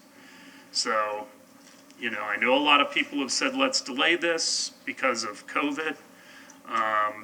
But sometimes you need to move forward, and COVID will end at some point in the not too distant future. And I want to harken back to a couple other projects that were of enormous magnitudes. One of them was the bridge going over to Clearwater Beach. Very controversial. A lot of people just did not want to do it. It improved ingress and egress for the beach in case of a hurricane. It changed traffic patterns, which some people think are good and bad. Beach walk was despised. Absolutely despised by a lot of the people out on the beach, with the businesses, the restaurants and hotels. It was a huge inconvenience, but ultimately it was the best thing that we could have done out on the beach, and it completely transformed it. I think we missed a huge opportunity in the aquarium in 2012, unfortunately, but that opportunity has flown the coop, and they're building an $80 million facility on Island Estates. I think this is the next greatest thing for the citizens of Clearwater. And I think this is a project that it's time. Councilmember Hamilton? I'm looking at this, and I agree with you. I think Plan C is really the best option, and that's the one I'm looking at. But, and then you mentioned the Conservancy. My question is, time-wise, because I'm ready, I don't want this to be on a, I don't want this to be done in a crock pot. I want this to be done on a Microwave? in a more of a microwave, but I want it, you know, I want the final product to be a gourmet meal, but you know, I'd like to start talking about putting together the membership of that, you know, potential Conservancy. Get there, I mean, I want the plans to come from the experts, show us what it is, have a quick turnaround of this group of citizens to look at it and say, we like this aspect, we're a little questionable on this. We get that feedback and we can immediately, we move fast. But I want this to be done, you know, like a horse race, not like a, not on a slow pace. Well, I'm ready to make decisions on Thursday. Oh, and I am too, but I think we, you know, we'll make certain decisions. I mean, Thursday, what exact, I guess the question becomes, what decisions precisely we'll make Thursday? I know obviously location of the band shell and orientation of it. That's a decision that we'll be making Thursday night. But the exact layout of the amenities in the playground and everything else, I don't know that those are decisions we'll be making Thursday night. Those are something we've got to get the drawings back from the planners and from you guys, so that we see where they're laid out, and then we can get our input, and the citizens can give us their input. And my question is, do we do this? I don't know that this is something we need to go and do community meetings all throughout the community on, you know, and everything else. I think this is something where we put a group together and say, you're representing all aspects of our community, you know. Well, I believe that we shouldn't get I think we ought to be talking about elements that we want included. We eliminated an element earlier today in the library. I do not think that we ought to get into the nits on what playground equipment and what other features. I think that is what you turn to professionals for. My electrician doesn't ask me what I think about, how he's wiring some conduit. I say, this is what I want done. You're the expert on how best to get there. I think we're making changes just in the major elements and where they're going to sit, but not how they're specifically designed, because I know I'm not qualified to do that. But that's just my philosophy. I don't know about the rest of you, but I know if we all start tinkering with every little aspect, are we gonna have 10 swings or 8? That's an endless Oh, absolutely. conversation. We'll never get anywhere. But my question, do we want to leave the meeting Thursday night with being able to supply a list of amenities? Exactly, we want a splash pad, because I think everybody agrees, everybody I've talked to wants a splash pad. I think it's a perfect place to have something like that. But we want a splash pad, we want some sort of, all these other amenities. And I think the CNC's talked about do a we wanna dog have a park recipe? and, tennis Yeah. courts and things like that. We need to discuss that. Okay. Mr. Horn and then, Well, I Mr. mean, I think Rocker. we need to give you some feedback on what exactly we need on Thursday night from you. We have other partners that are waiting for us to make some key decisions. So if we're talking about expanding conversation and getting more input that impacts design, then you need to know what's the consequence of doing that when we've got partners ready to start turning dirt and doing those kinds of things. Were you going to comment on that? We will, yeah. Yeah. So tell them what decision do we need on Thursday night?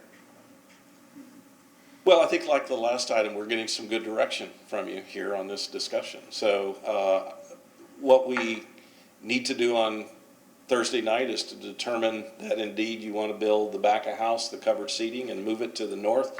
Then we will design a balance of the park around that for you. I think with regard to the amenities in the park, we haven't heard a lot of negative comments on kind of some of the components that are there now. So I think, the water fountains, the features and those things that are, we would try to reincorporate into the park. I suspect that unless you give us more specific direction about dog parks and tennis courts and those kinds of things, we probably won't go there unless you ask us to go there. But we'll work around the ingredients that we have in the current plan, and we'll incorporate those, maybe in a reduced fashion, certainly in a more compact area, but we'll try to include those. I think the one thing that I do want you to have some input from, and that may be maybe Skanska's, to talk to us about the phasing and really what we need to do to try to get Duke started on some of their infrastructure, because what we don't want to do is put ourselves in a position where we have unmanageable delay that we cannot control. So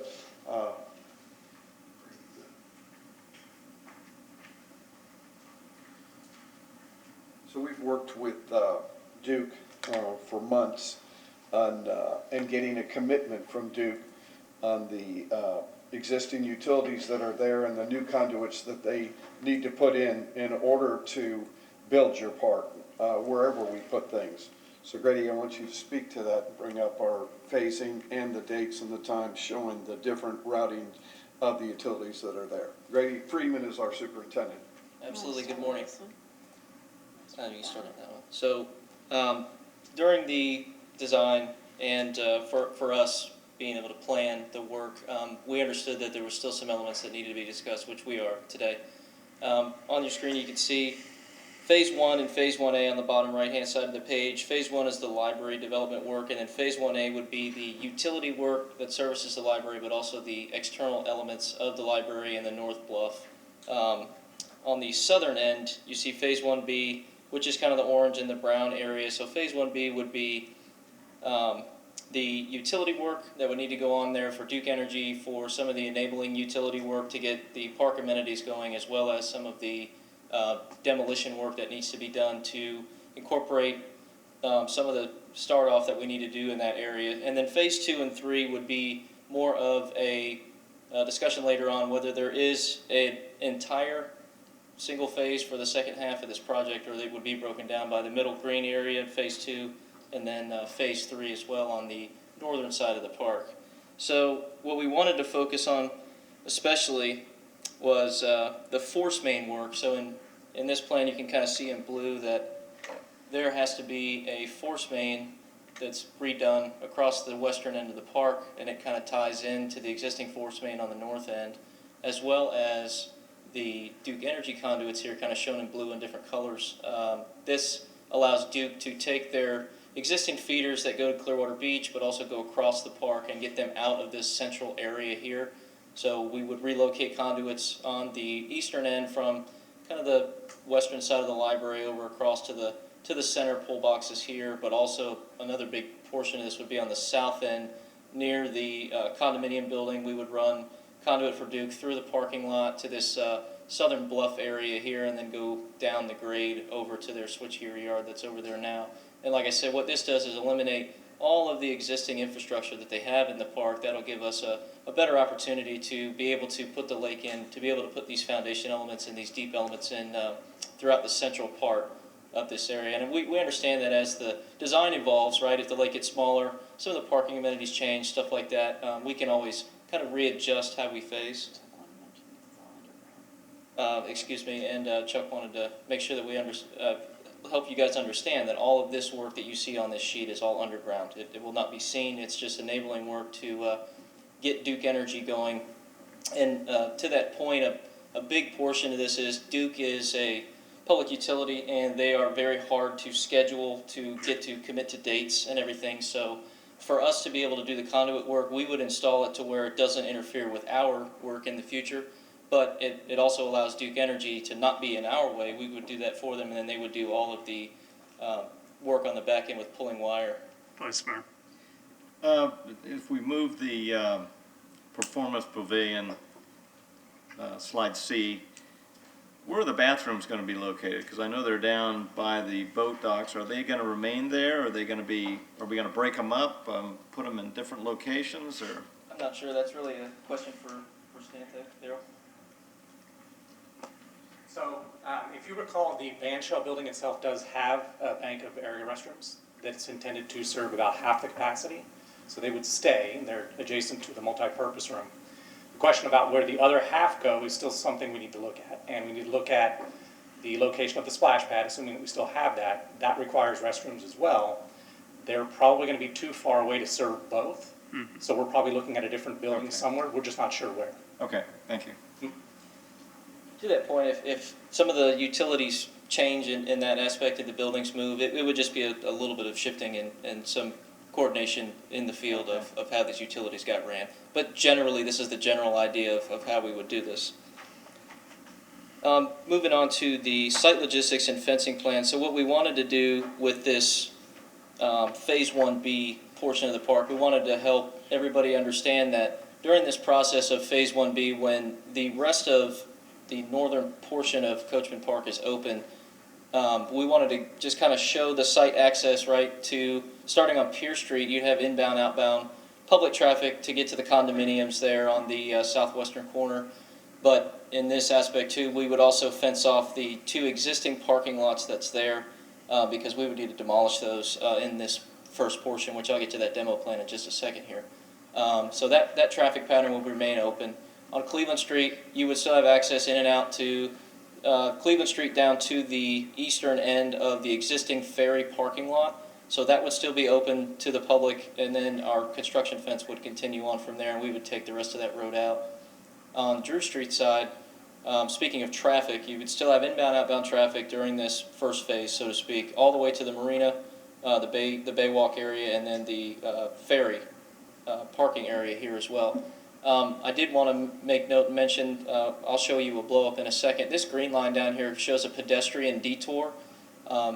What that's going to do is allow us for the library work on the exterior side to be able to utilize the sidewalk there for access and construction. Obviously for public safety, we wouldn't want pedestrians or anybody walking near that area, and we would want to make sure that they had a safe path around, which I'll show you here in just a second. The other thing that I would like to mention is this Harborview building is no longer shown. It's no longer there, excuse me, but it's still shown on this drawing. So what I would like to do also is kind of show this as our central trailer compound for our construction staff and for the meetings and everything that we have to do for the activities during the entire construction phase of Coachmen Park. What is your estimated total time frame? Total time frame from mobilization, groundbreaking to completion, I would say 36 months. That's complete, turned over, and everything done. Now that's a rough estimation. We have not built a high-level schedule breakdown. That's a rough estimation. So when we broke it down, we could actually get a little bit better idea on what that would be. So, one of the things that we had proposed to you, and talking with staff, and they said they would propose it to City Council and you, Mayor, we're talking more like 28 months if you let us close it down and do it all at once. So there's benefits to phasing it all Yeah, together. and with over between $500,000 and $1 million savings too. Okay. So I'd just like to touch on that pedestrian access point. This is the kind of two views, one from the south, one from the north, back in on Osceola at Drew Street. So the pedestrian detour would be here to where they can't walk by the library anymore on the north side. We would maintain the fire lane and the fire emergency access to the fire hydrant and standpipe for the building, but we would ultimately put a fence around the parking lot, or I'm sorry, excuse me, around the sidewalk area and take away these parallel parking spaces. The reason for that is if we only took half of the sidewalk with the fence, you don't have ADA access there because of the trees. They eliminate your 5-foot rule you need. So instead of trying to take half the sidewalk and not maintain ADA access, it would be better to divert the pedestrian traffic onto the east side of Osceola and down the street. Just past the area where we would be working here on the library, there's another crosswalk where they can go back across and vice versa, coming from the south to the north.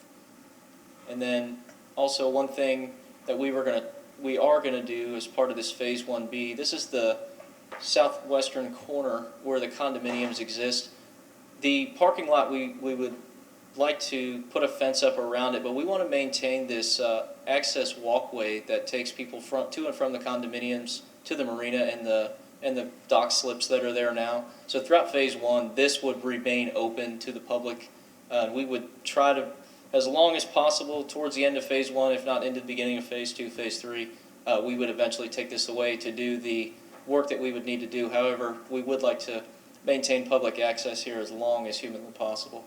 And then this is kind of just a blow-up view of the turn in and out of the condominiums there on the southwest corner. We would show our construction gate right there for our access to our subcontractors and anybody that needs to get into the construction site down there in that southwest corner. So can you cover maintenance of parking though for the marina? I mean, are we going to maintain any parking down there?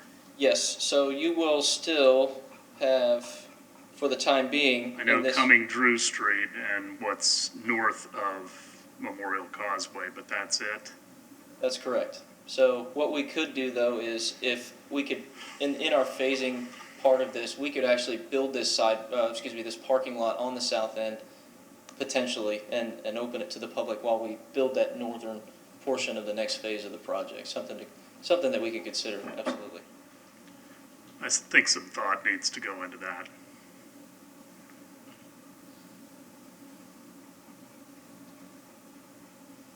And then we just kind of wanted to break out and show some of the demolition that would be done as part of Phase 1 overall. All this parking lots, tennis courts, the green space, sidewalks, everything south of Cleveland Street, but also including this portion of Cleveland and Drew that comes around to the marina entrance here would need to go out because of the utility work we would have to do in that area. We show Pierce Street being milled and resurfaced. We would do that at night, and we would do that towards the end when it's best for everybody. We wouldn't just go in here and mill this up. We'd leave that road as long as we possibly can. And then the pink area would be part of the parking lot. If we potentially could do that, if that gets eliminated, then that pink area will not be something we do as part of phase one. But also as a request from the city staff, we would take out these stone seats that were here, or that do exist, excuse me, and then we would take this area out and then just regrade it and reestablish it from a risk mitigation standpoint. I think that was asked of us to do as part of phase one, so we will be happy to do that. And then on the western side of the library, we'll be taking out the hardscape that's over there now, and then obviously the east side bump outs and that fencing plan I showed would be part of that work as well. So to kind of give you guys an idea, just for Duke Energy's work in this portion of phase one, from the northern feeder cables that go to Clearwater Beach, we would be running 700 to 900 foot conduits from pull boxes here just kind of southwest of the library, or excuse me, northwest of the library, over to 2 existing pull boxes and 3 new pull boxes that'll be kind of centralized in where is the parking for the ferry now. So those runs facilitate some of the power that's got to go and get rerouted over to Clearwater Beach, but also on the southern end, there has to be new feeders that go from Osceola between Pierce and Cleveland over by the city municipal building, but also the condominiums, and then down the hill. They kind of go to the yard that's there now. There's some transformers there, and then they've got some existing underground vaults that have to have new conduits run to transformers over here on Cleveland Street and back around. All of this that I show in blue is part of this first portion of the work we're doing. And then the red is the conceptual conduits and transformers as the design kind of changes. Some of that will change slightly, but we didn't want to show that in this first portion. We really wanted to show you what in our initial part and phase of this work that we wanted to get done. And I just included an exhibit, or excuse me, we included an exhibit to kind of give you a little bit more clear view of the conduit routing that Duke has to do here in these areas. So I think that was it for phasing and demolition. Does anybody? Any questions on this? I know Councilmember Bunker, you had some other comments. Not on this, no. Right. Any questions on this, folks? This doesn't cover any kind of gas, right? I mean, you're talking about... Our plan does not cover the gas yet. No, it does not. We know the force main was in the works, and then the Duke Energy conduits were in the works, but no, we have not anticipated the gas line yet because we're not sure. Did you run any, or is this the level of detail where you could run conduit for EV charging stations throughout the parking areas? It wouldn't be at this stage, no. We would do that after the deeper utilities. Kind of from an infrastructure standpoint, we would work our way from deep to shallow. So that would be kind of more into before the finishes and the landscaping.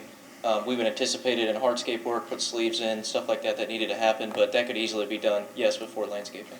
I think it's important you tell them we won't be digging this up until direction will explain that. Okay, so for the Duke Energy conduits, the reason why we wanted to kind of take the reins and install it ourselves is we want to be directional drilled, and we want to be deeper than all of the existing utilities and the new utilities, even without the design knowing it.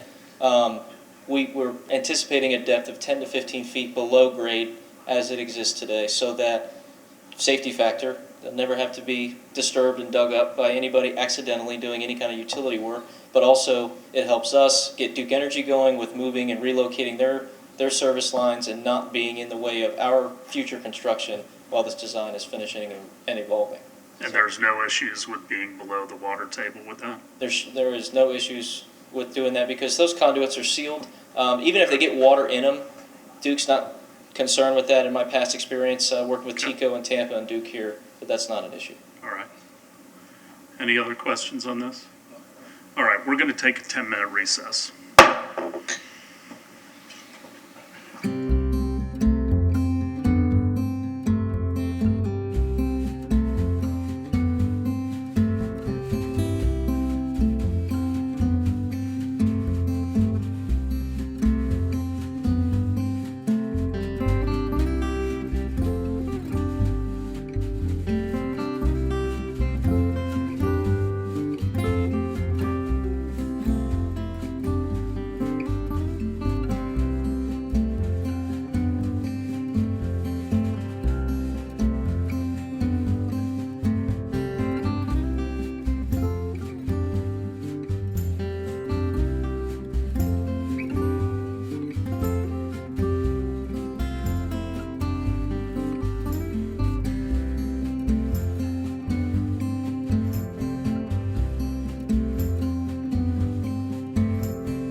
We will reconvene the June 16th special work session.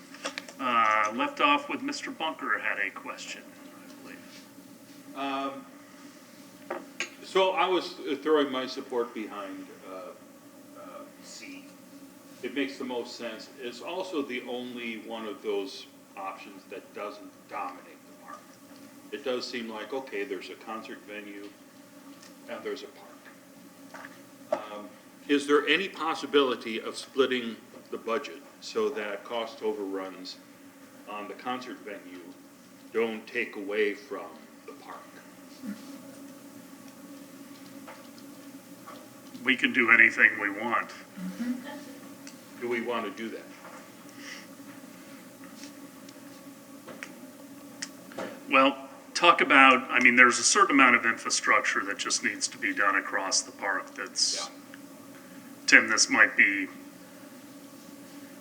better for you. I mean, I was breaking down the budget as it stood. Obviously, we've taken out a portion of the library, which changed things. But, you know, I was looking at the gardens and the North Bay Walk and then the playground area. That's about 25.3, and the entertainment venue is about 23. And then the rest of it is pretty much all the rest. Exactly. I'll try to clarify. I mean, where we are now and the critical part, I believe, we have an agreement with Duke Energy. We work diligently with them.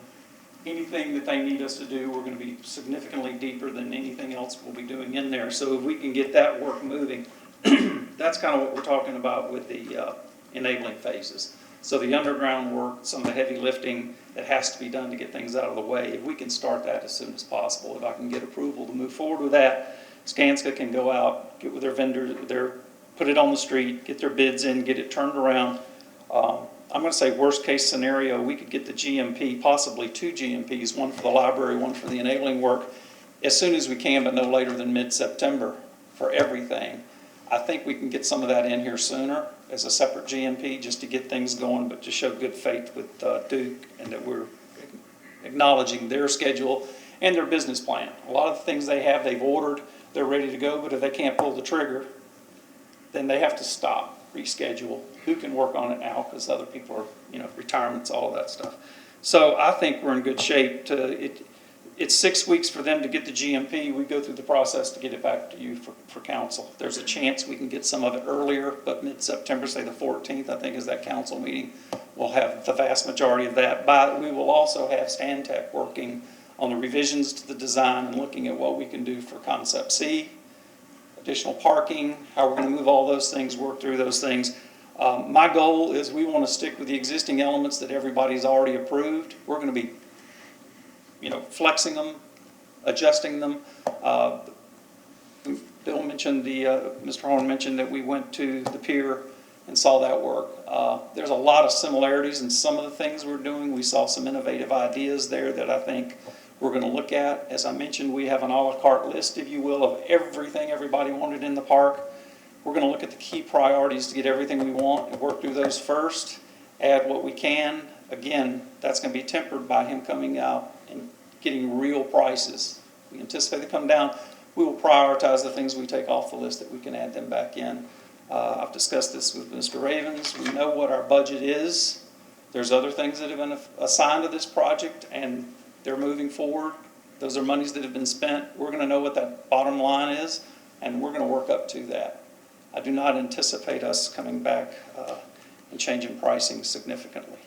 There could be unforeseens, but I hope to incorporate that in the bid prices we're getting on the GMPs. So I don't know if I've answered your questions, but I think we're poised and ready to go, and I think with the direction you've given us today, we know where we're going. Mr. Horn? Yes, and thanks, Mayor. In response to Councilmember Bunker, if we can't build the park as designed with the money we have, we will come back to you. We're not going to trade off the pavilion for the other parts of the park. If your expectation is, and I believe it is, for us to build a park as designed, then we're going to do that. and we will only come back to you if we can't do it. Okay. I mean, that's typically how, And then we that's how it go works. back into what I was talking about, Right. triaging.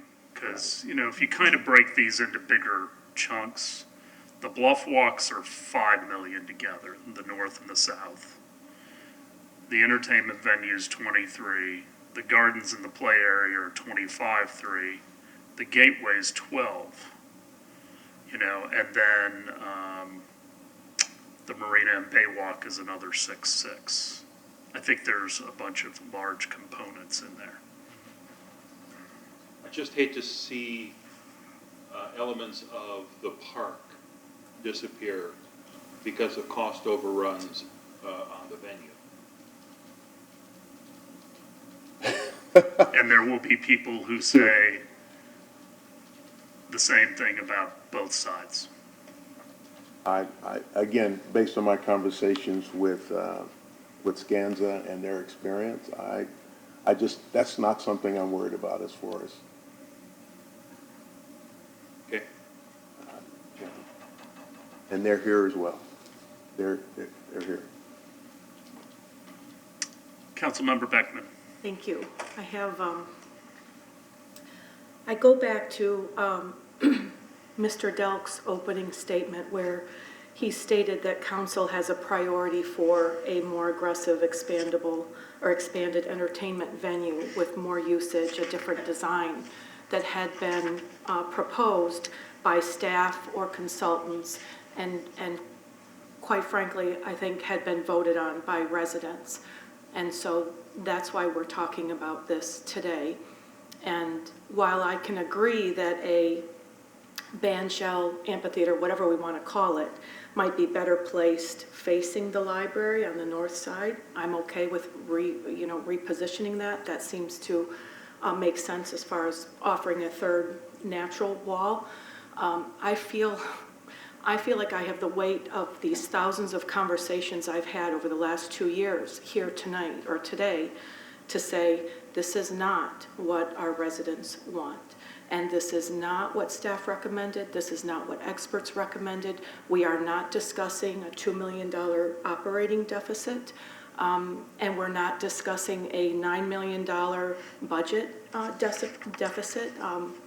Minimally, it seems like, from our meeting last Thursday. I think the people had spoken with a referendum that did not articulate a 4,000 covered seat, world-class amphitheater.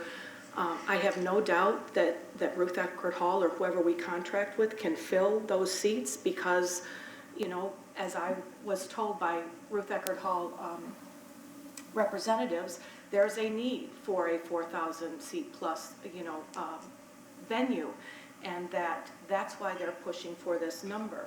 And when our city paid more money to go out to consultants to see what might work for an expanded, amphitheater, we went out, and spent thousands of dollars, and their recommendation was smaller, but that doesn't fit with Ruth Eckerd Hall's needs right now. And the park is for residents, and this is the last piece of waterfront residents really have that they're claiming as their own, that, they don't have to sit in an hour or 2 hours of traffic to go over to the beach, which they feel, they don't go to. It's too crowded, it's expensive to park, there's no parking. And so I think this needs to be first and foremost a park for our residents. And I applaud us looking at a dog park and keeping tennis courts and splash pads and making that really family-centered. But it's the operating expenses, it's, what is the visual going to be with, I heard someone at a meeting last year, the year before, when I sat in here through the presentations of what was an appropriate venue is, there are no free concerts. And so if there are no free concerts, does that mean no one's allowed in the park during, a high-end act who's performing? Are we going to have ugly-looking fencing along there that comes in and out? I just, I just had to get that on the record. If, I know that generally there aren't the votes up here to pull back on 4,000 covered seat, major world-class amphitheater. And so, once that's decided, or however we're going to decide that individually, because we're kind of talking like that's already been decided, it's going to be that big there. I have no problem with moving a band shell there. My problem is with that size. And I think, you know, we don't have a guarantee on a return on investment. What we do have is recommendations from staff and experts who said, this is the level that will work. And so I wonder how we're going to answer to people about going beyond what our staff and experts that we've paid for their expertise have recommended. And I'm done for right now. Councilmember Hamilton. I know Michael said it, and then Councilmember Beckman just said, I don't view this as building a world-class facility. I view this as building a functional, a quality venue that satisfies the needs of our community and our region. This isn't world-class in my, this world-class would be costing twice what we're talking about spending. This is building a quality venue that supplies and answers the needs of our community and the entertainment opportunities that exist for us. World class, I don't throw that out there. But, you know, budget-wise, you know, the numbers, I like what was said earlier by Chuck. He said, you know, right now, you know, the iron is hot right now. You strike when the iron's hot, when you have an opportunity to draw some cost savings down. You know, the budget discussion we had last week, yeah, the $9 million shortfall number was, correct me if I'm wrong, Bill, but that was kind of a worst-case scenario number. That wasn't a, we're going to be 9 million short. Right. That was a worst-case scenario. There's a lot of opportunity for that number to get decreased tremendously. But this is,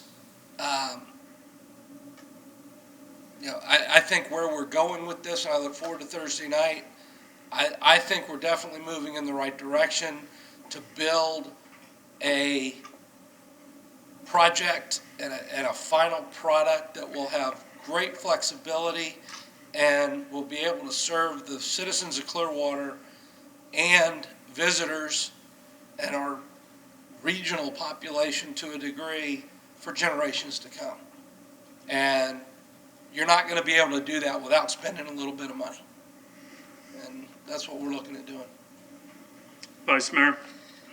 Yeah, I know that Hoyt and I represent the old guard. You know, we were the ones that voted to have the 4,000 seat roof. But a lot of thought went into that. Everybody calls this an amphitheater. Amphitheater this is an amphitheater. If you take the roof away, we have a band shell that's been modified. We have a pavilion out there now. I'd rather call it a performance pavilion or a music pavilion. We have one there now, but every time we have an event, you got to bring in a stage because the stage there is too small. You got to have, when the experts came to us and said, you need to have 100 by 100, you know, you need to have a certain size stage or you're going to have to set up the whole thing like you had before. So we made allowances on getting the right stage. Now the other thing was the mobile homes that they bring in as green rooms for all the performance people. And I don't want to see that again. If we're doing a park, a brand new park that's a beautiful park, we don't need to have, every time we have an event, bring mobile homes in where the performers can change. So we're doing a back of house that has all that with what they need to have in there. It's not overly big, but you won't have to bring in all this stuff we have to bring in every time we have an event. Now, the size, just as a cap, a recap of what we talked about, we had a lot of different people come in and say, this is, for our area, you needed to have at least a 4,000 foot, or 4,000 seat cover. Now, I want everybody to know, we do not have 4,000 seats out there. It's a green area. These are, every time we have an event, they're gonna go and they're gonna set up seats.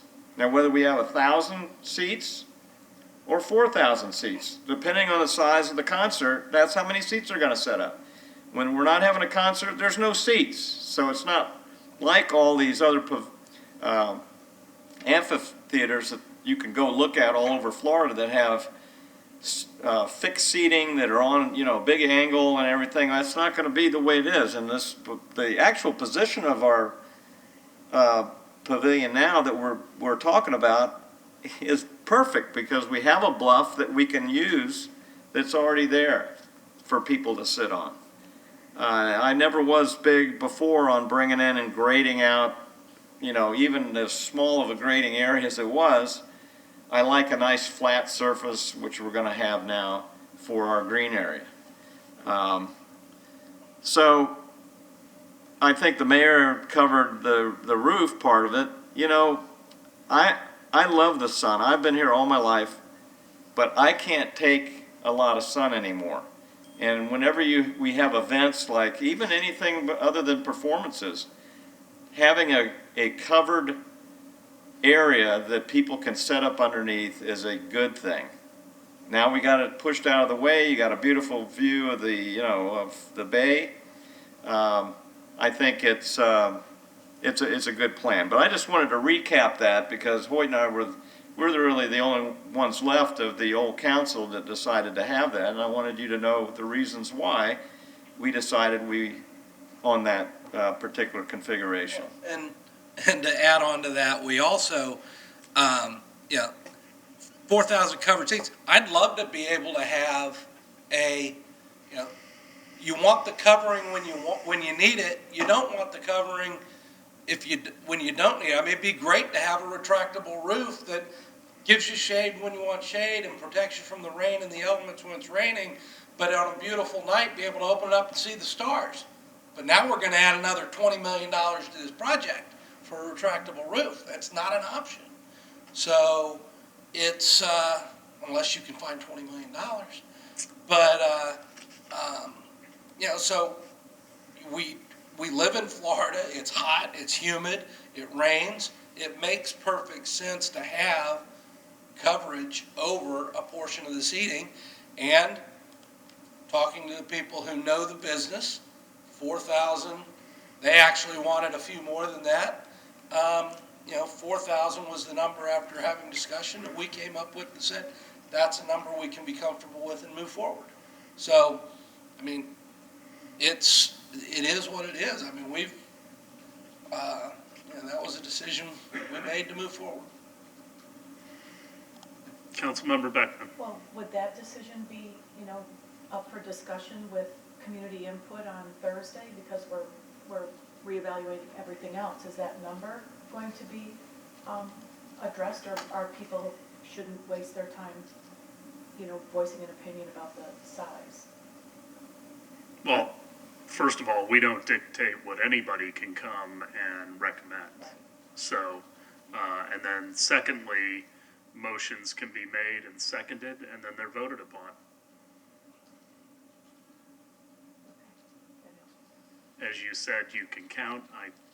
Unless something radical is done, then I think I can count too. And so, I mean, I am committed that if we do something to make certain that it is market feasible. Just because somebody picks a different number that sounds better, I won't support that. I'm going to support something that can be sustainable and that fits the needs. People have talked about 2,000 seats. It makes no sense whatsoever. We already have an indoor amphitheater with 2,300 seats with all the amenities, air conditioning, parking, seats, sound system, and everything else. Why would you duplicate it? Especially when the city owns that facility, gives a small subsidy compared to what the Mahaffey and the Straws receives, and now we create a direct competitor. If that's what we were gonna do, then I wouldn't be for it at all. I mean, the gentleman who did some of the consulting, I found some of his conclusions to be suspect. I mean, these two council members were there when they were talking about a 30-inch seat. You know, I mean, it's bigger than a first-class seat on an airplane. It's not what the market does. He was talking about 10 FTEs for the amphitheater. Tampa uses 2. So I question his knowledge on actual running operations of an amphitheater. Well, how do we answer then to the residents who say, you know, I want this to be a park for residents primarily and not something that will fit into a concert promoter or entertainment, Ruth Eckerd Hall, who needs a certain, who wants it to fit into their operational, system. I think, first of all, I'm tired of hearing Ruth Eckerd Hall being demonized. It's not demonized, it's just saying that I that disagree with you. It's not. I think they do wonderful things in the community, and I love the Capitol Theater. I've been out to Ruth Eckerd Hall. A lot of people enjoy that. That's not to say it's not name-calling them, it's just that's the title of the entity that wants to operate in that park. And they want to operate at a certain level because it fits into what they already have established.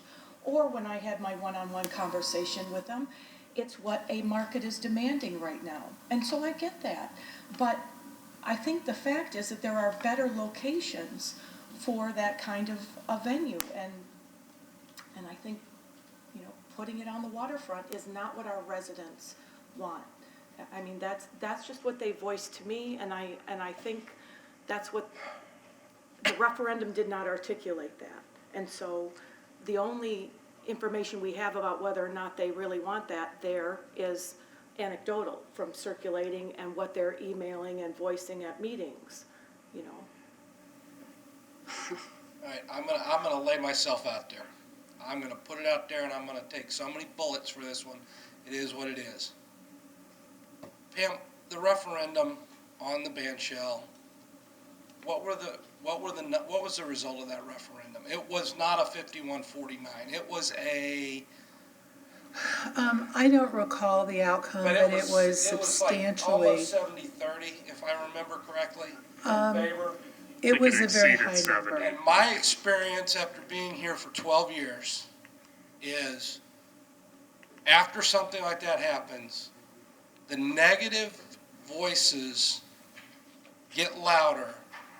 The voices we're hearing against what we're trying to do are part of that 30%. This is they're still trying to sway. But because the 70% of the people that voted to say do it, I'm hearing from a lot of them that are saying, what's taking so long? We voted for it, now let's do it.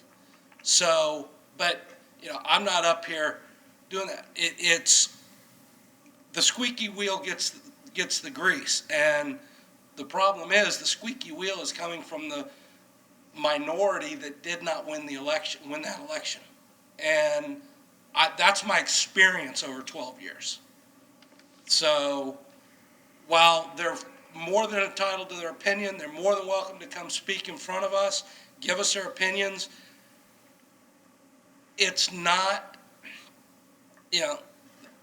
that's not what I'm hearing from the people I talk to. Most of the people I talk to are very happy with, they understand, of course, my generation and Mr. Albritton and myself, whose families have been here forever, we have them, our waterfront is the most underutilized public waterfront anywhere on the west coast of Florida. and we're trying to change that. And the playground areas and everything, you break it into thirds. You got the venue, you've got the two playground areas, or the two other park areas.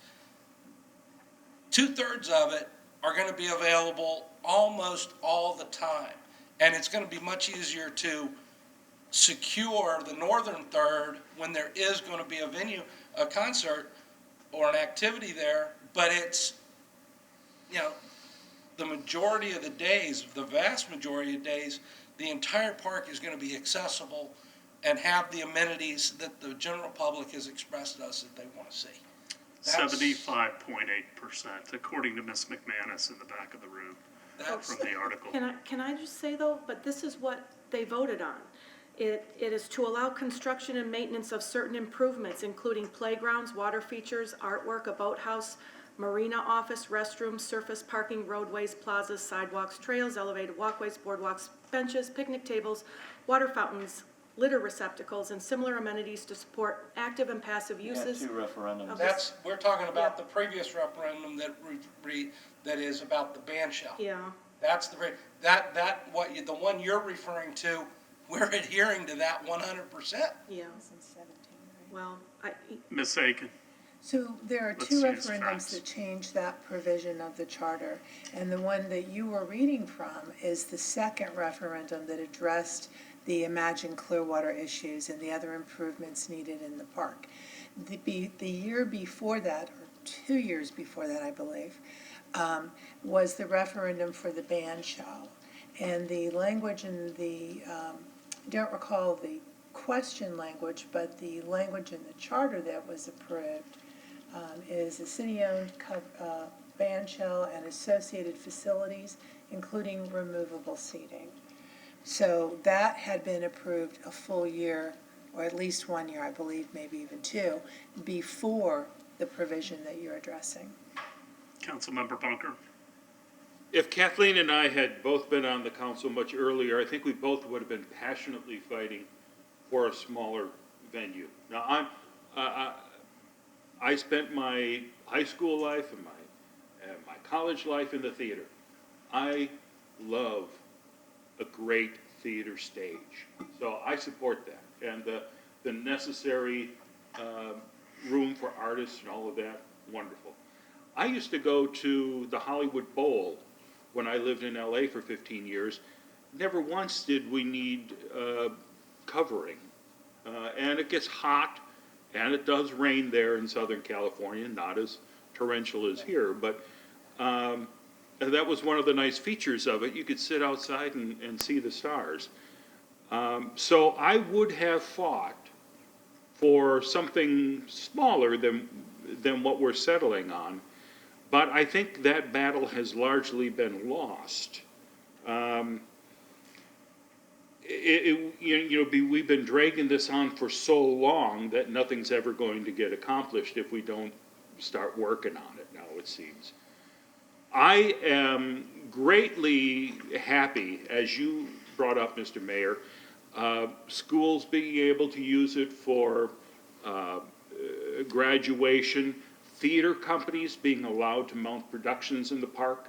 I'd love to see high schools and theater companies locally and traveling come in and stage shows in the park. I think that'd be great.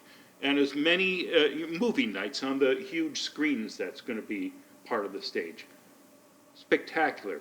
As long as there's affordable things for the public to attend, I can live with the fact that we're building a larger stage than I think we necessarily need. I do think now, pointing it as we are at the library, it doesn't dominate it as it did before. So, Kathleen, I don't mean to leave you out in the cold on this one, because I understand completely where you're coming from.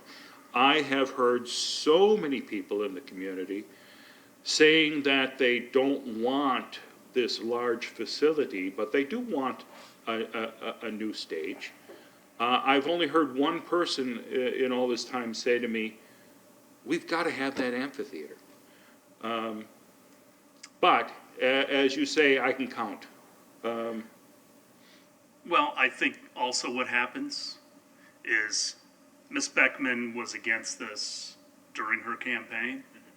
I obviously was for it. In fact, one of my competitors did a whole mailer on that. The people who are against it talk to you. Okay? The people who are for it talk to me. They go to who they believe is most sympathetic to their point of view. Makes sense, right? If they're going to go and find a champion.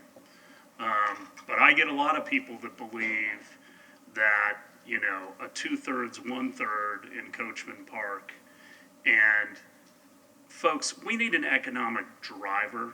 We need a driver in downtown if we want to diversify and grow the downtown. I want this to be a destination for all of our citizens. But, you know, I go up to Chicago, you go to Millennium Park, by the way, they have an amphitheater adjacent to it. That is a world-class park, and it is a destination both for residents and guests. I think if we don't do that with Coachmen Park, we're losing an opportunity. And again, I am not talking about just concerts. I think there's been too much focus on that. I think there are so many other things that can be programmed in the amphitheater area that will service people all the time, that don't have any sound, you know, associated with it. And I think that's a good thing. We have had a asphalt lot down there forever. As Mr. Hamilton said, just an underutilized piece of land. This ought to be a gem. Look at what St. Pete's doing with the pier. St. Pete has been rocking and rolling now for a good 10 years. And now they've created this whole pier area, which is just going to build on success.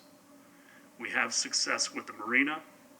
We have success with the Capitol Theater. We have some success that's starting on Cleveland Street with some of the restaurants.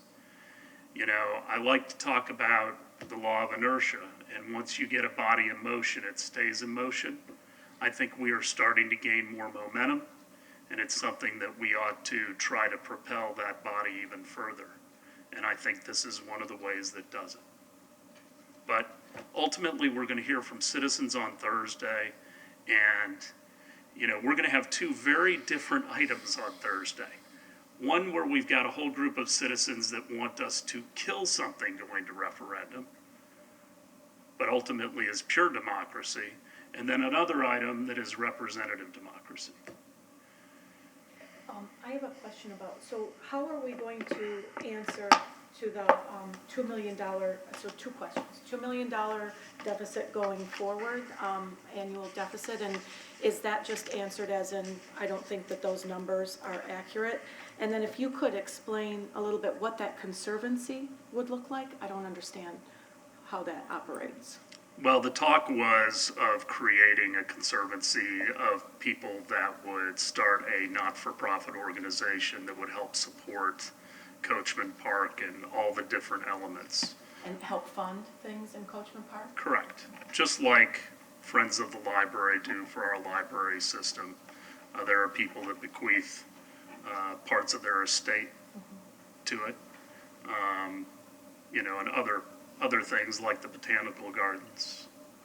They have a very active arm trying to raise money for Coachmen. Yeah. I mean, and before we end, and I know we have to end shortly, but I do think we did have Zoom meetings with the CNC, and I think we ought to talk briefly about some of their requests, because we owe that to them.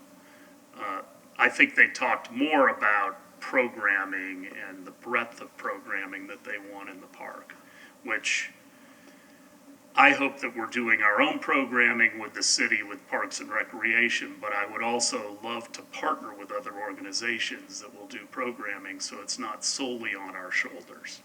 We don't have a corner on good programming. So I can't imagine that we don't all support that.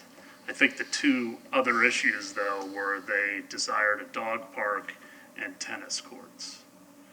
And I have pretty distinct opinions on both of those. I don't think there's a bigger dog lover up on this dais than I am, having 4 monstrous dogs.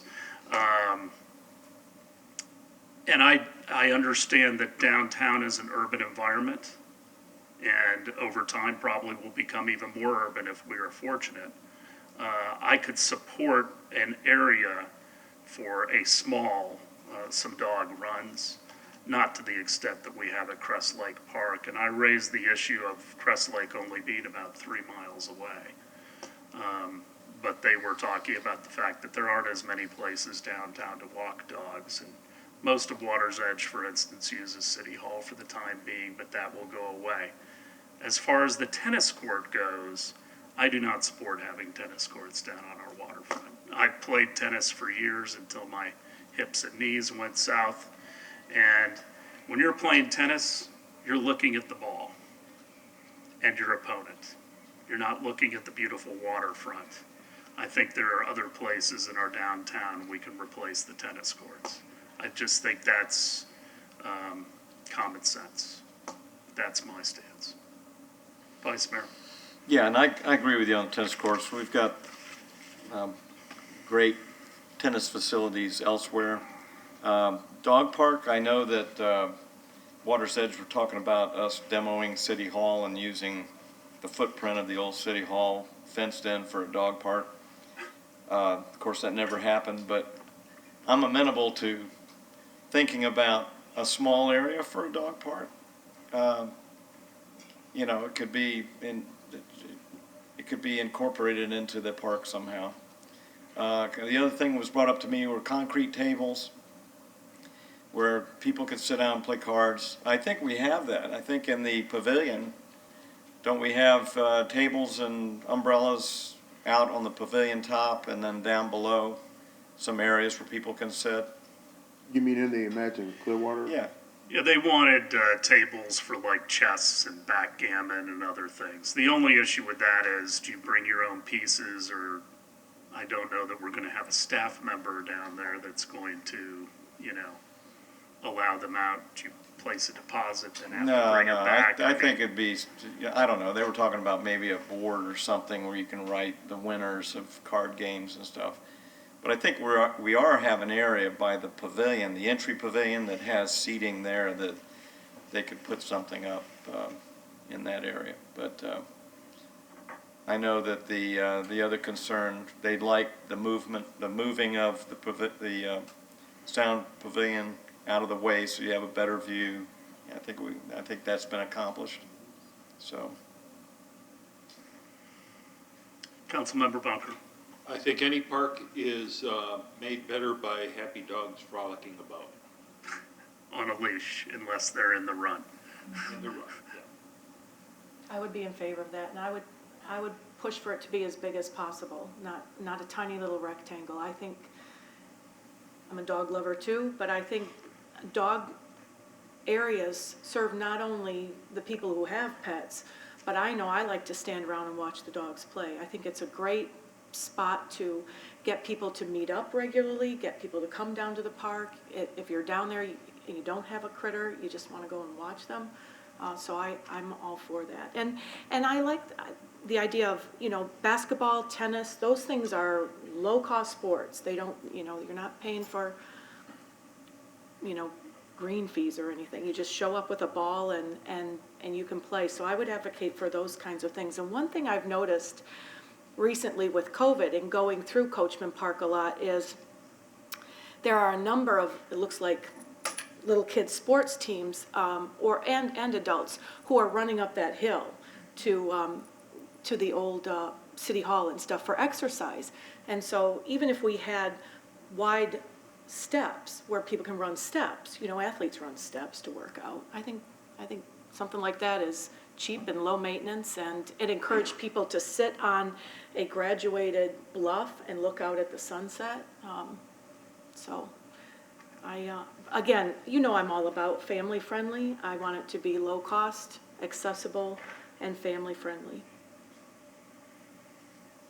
Mr. Horn. Yes, Mayor, I'm going to push back a little bit on the dog park, because our experience with dog parks, based on feedback we've gotten from dog owners, is that they want their dog park to be designed in a way to meet the needs of their dogs.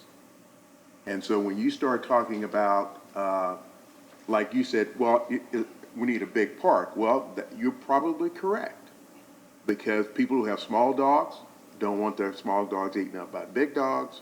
Big dogs want, I mean, so we really need to talk about this in a more specific way so that whatever amenity is provided, everybody owns it.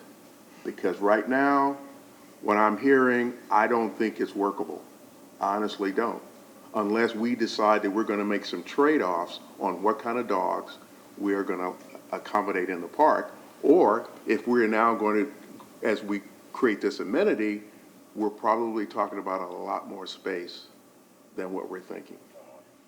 And so I, as Councilmember Hamilton says, I'm just throwing that out there because I've got some concerns. So Crest Lake has 3 pens.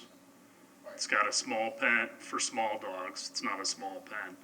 And then there's one for big dogs, and then there's one for all play if you don't mind your small dog being with the big dogs. I think you'd be surprised when you, and I understand the desire and preference for a dog park, but I think if you take the necessary land for a dog park and you overlay it over what our park, over what landmass we have down there on the bayfront, then you have to start deciding what other amenities are you willing to get rid of. Because I think it would take up a very large portion of what you're trying to do. I'm guessing the Crest Lake's either 2.5 to 3 acres. And I think, and Crest Lake's probably, as the crow flies, it's closer to 2 miles away, not 3. Yeah. And that's not very far. And I understand there's people that, would like to be able to walk out their front door and have a dog park. But, so. Well, maybe you could get us some figures on what the dog park at Crest Lake is by Thursday. Okay, I do think the amenity, isn't there a plan to talk about amenities more specifically? Well, I think we need to have somewhat of a checklist. What I am concerned about is us getting into Right. Minutia. design. Well, I wasn't going to call it minutia, but actual design.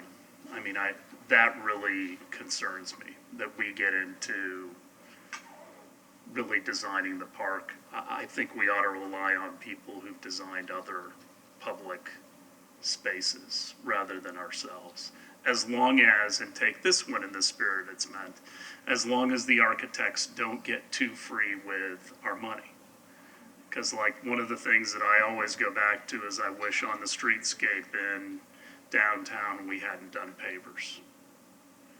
And Mr. Chesney talked about pavers out at the marina, and it's the first good explanation of why I would ever want to use pavers. But otherwise, I think Beach Walk's a better example of using colored concrete. It's a lot easier to maintain. But some of the sinking that goes on around the marina, that made sense to me, and having to get to pipes and whatnot. I liked that one, Ed. That was good stuff. But, I love architects. They're very talented, but I've dealt with some that can get very free with other people's money. I don't know if Councilmember Beck. thank you, now's the time to mention it, but if we're talking about laying infrastructure and saving money ahead of time, can we have a discussion about your thoughts about having natural gas pumped in to the park and burning it for decorative purposes? I think that's already been eliminated, hasn't it, Mr. Delk? It's in there.